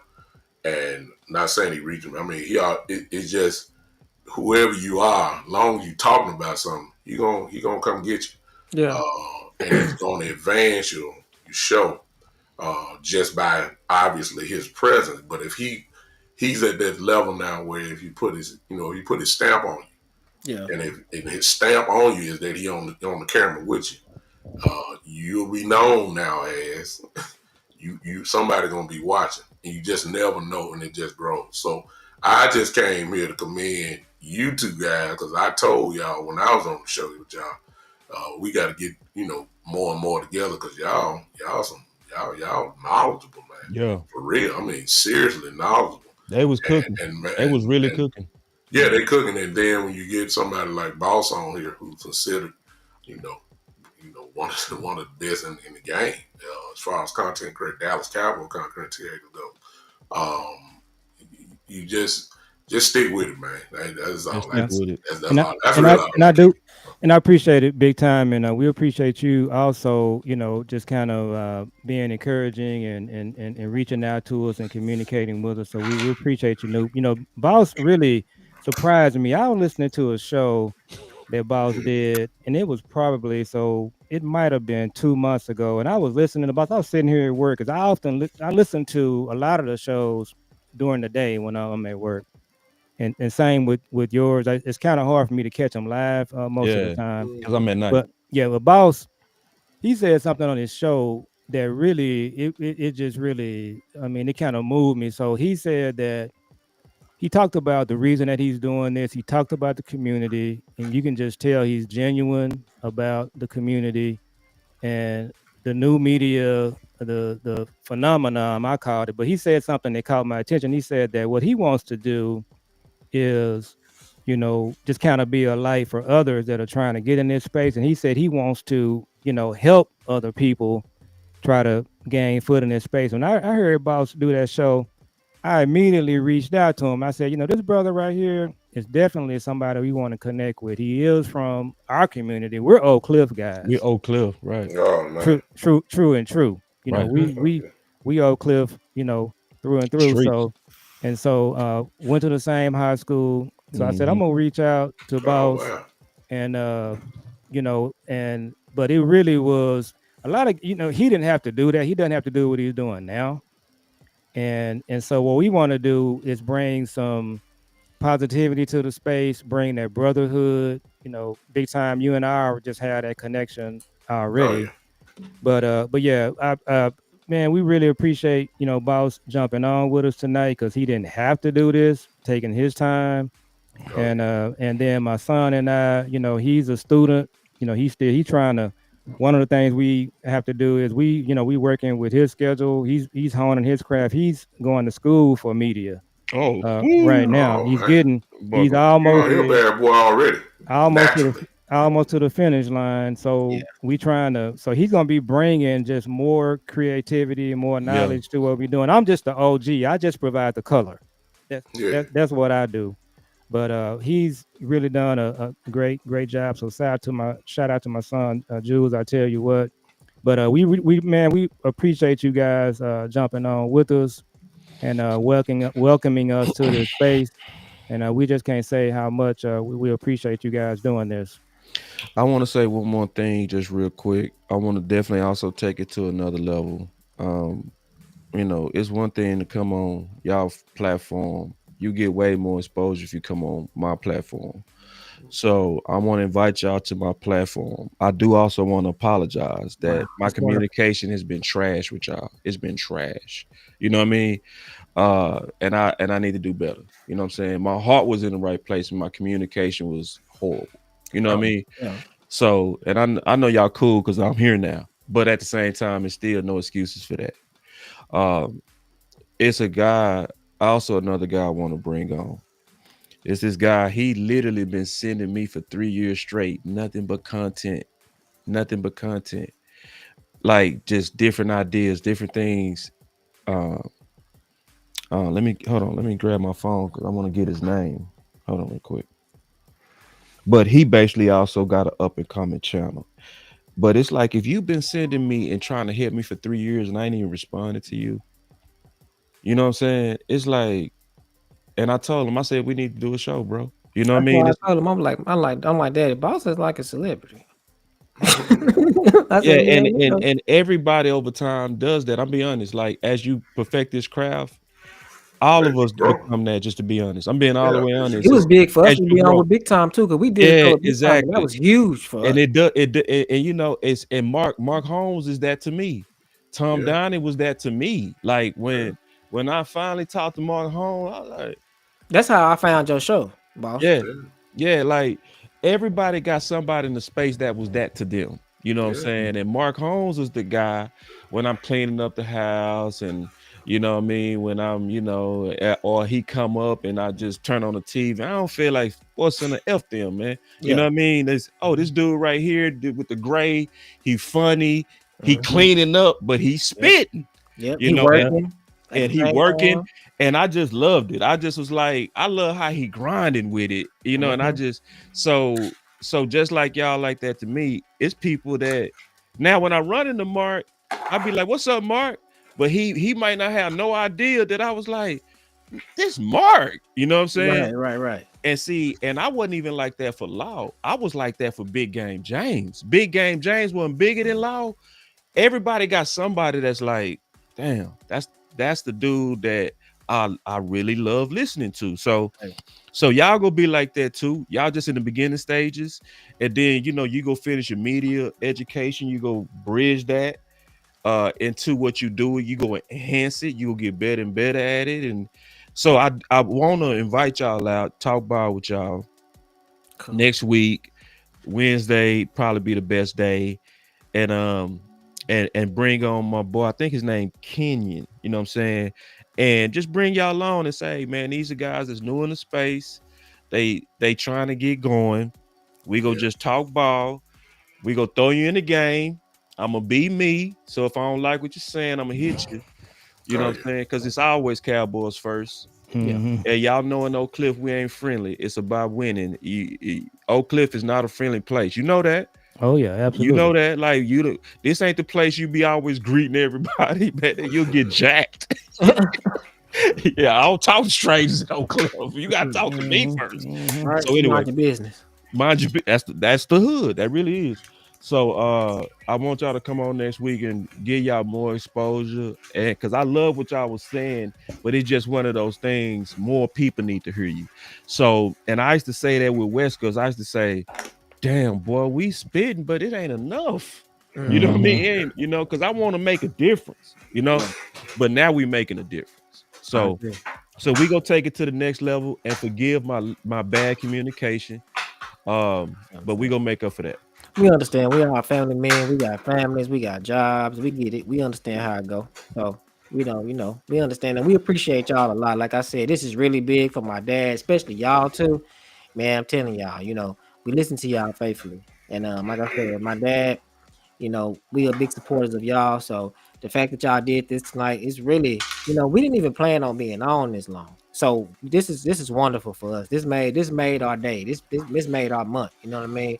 To both of you guys hopping on, and Lou too. We Oh yeah. always talk about Lou. 'Cause we always watch Lou as well. We watch y'all shows pretty much. I watch Law Nation and Mark Holmes too. But yeah. So we appreciate y'all, man. I know Houston about to play right now, so we about to watch this Final Four. Hopefully Houston can win. And Let's go so Cougs. next Wednesday, I'm down. I know my dad is down. Yeah, we'll It'll we'll be talk Wednesday. offline and set it up. It'll Yeah, be we'll talk Wednesday. offline to set it up. I'm Wednesday. gonna put my number in the chat, and you got Yeah, my we'll wrap. email. Mm-hmm. All And right. big time, we're gonna follow up with you as well. And No do another problem, brother. appreciate the My news. son got me rolling around here. He playing AAU ball now, so Yeah. yeah. If you know anything about AAU basketball, I can't tell you when. Yeah. My whole schedule's been off from my regular time for almost 3 years. So but when I get on when I can. But we inbox each other, so we good. All right. Okay. Even if we just got to record, we good. Yes, sir. All All right, right, so we y'all want to make go sure ahead and close y'all. this out. Yes, sir. So y'all make sure y'all like, comment, and subscribe. I put the link to everybody's channel down below. So if you type in Boss Cowboy Sports and at the Big Time Show on YouTube, you'll be able to pull them right up. These are great guys. So everybody that's following us, y'all please follow them and vice versa. And then y'all can see our channel is Gen to Gen Cast as well. So we appreciate everybody that came out tonight. So y'all have a wonderful Saturday night and be safe. We'll see y'all on the next one. Great. Thanks, guys. Peace. All right, fellas. Let's see. Appreciate you.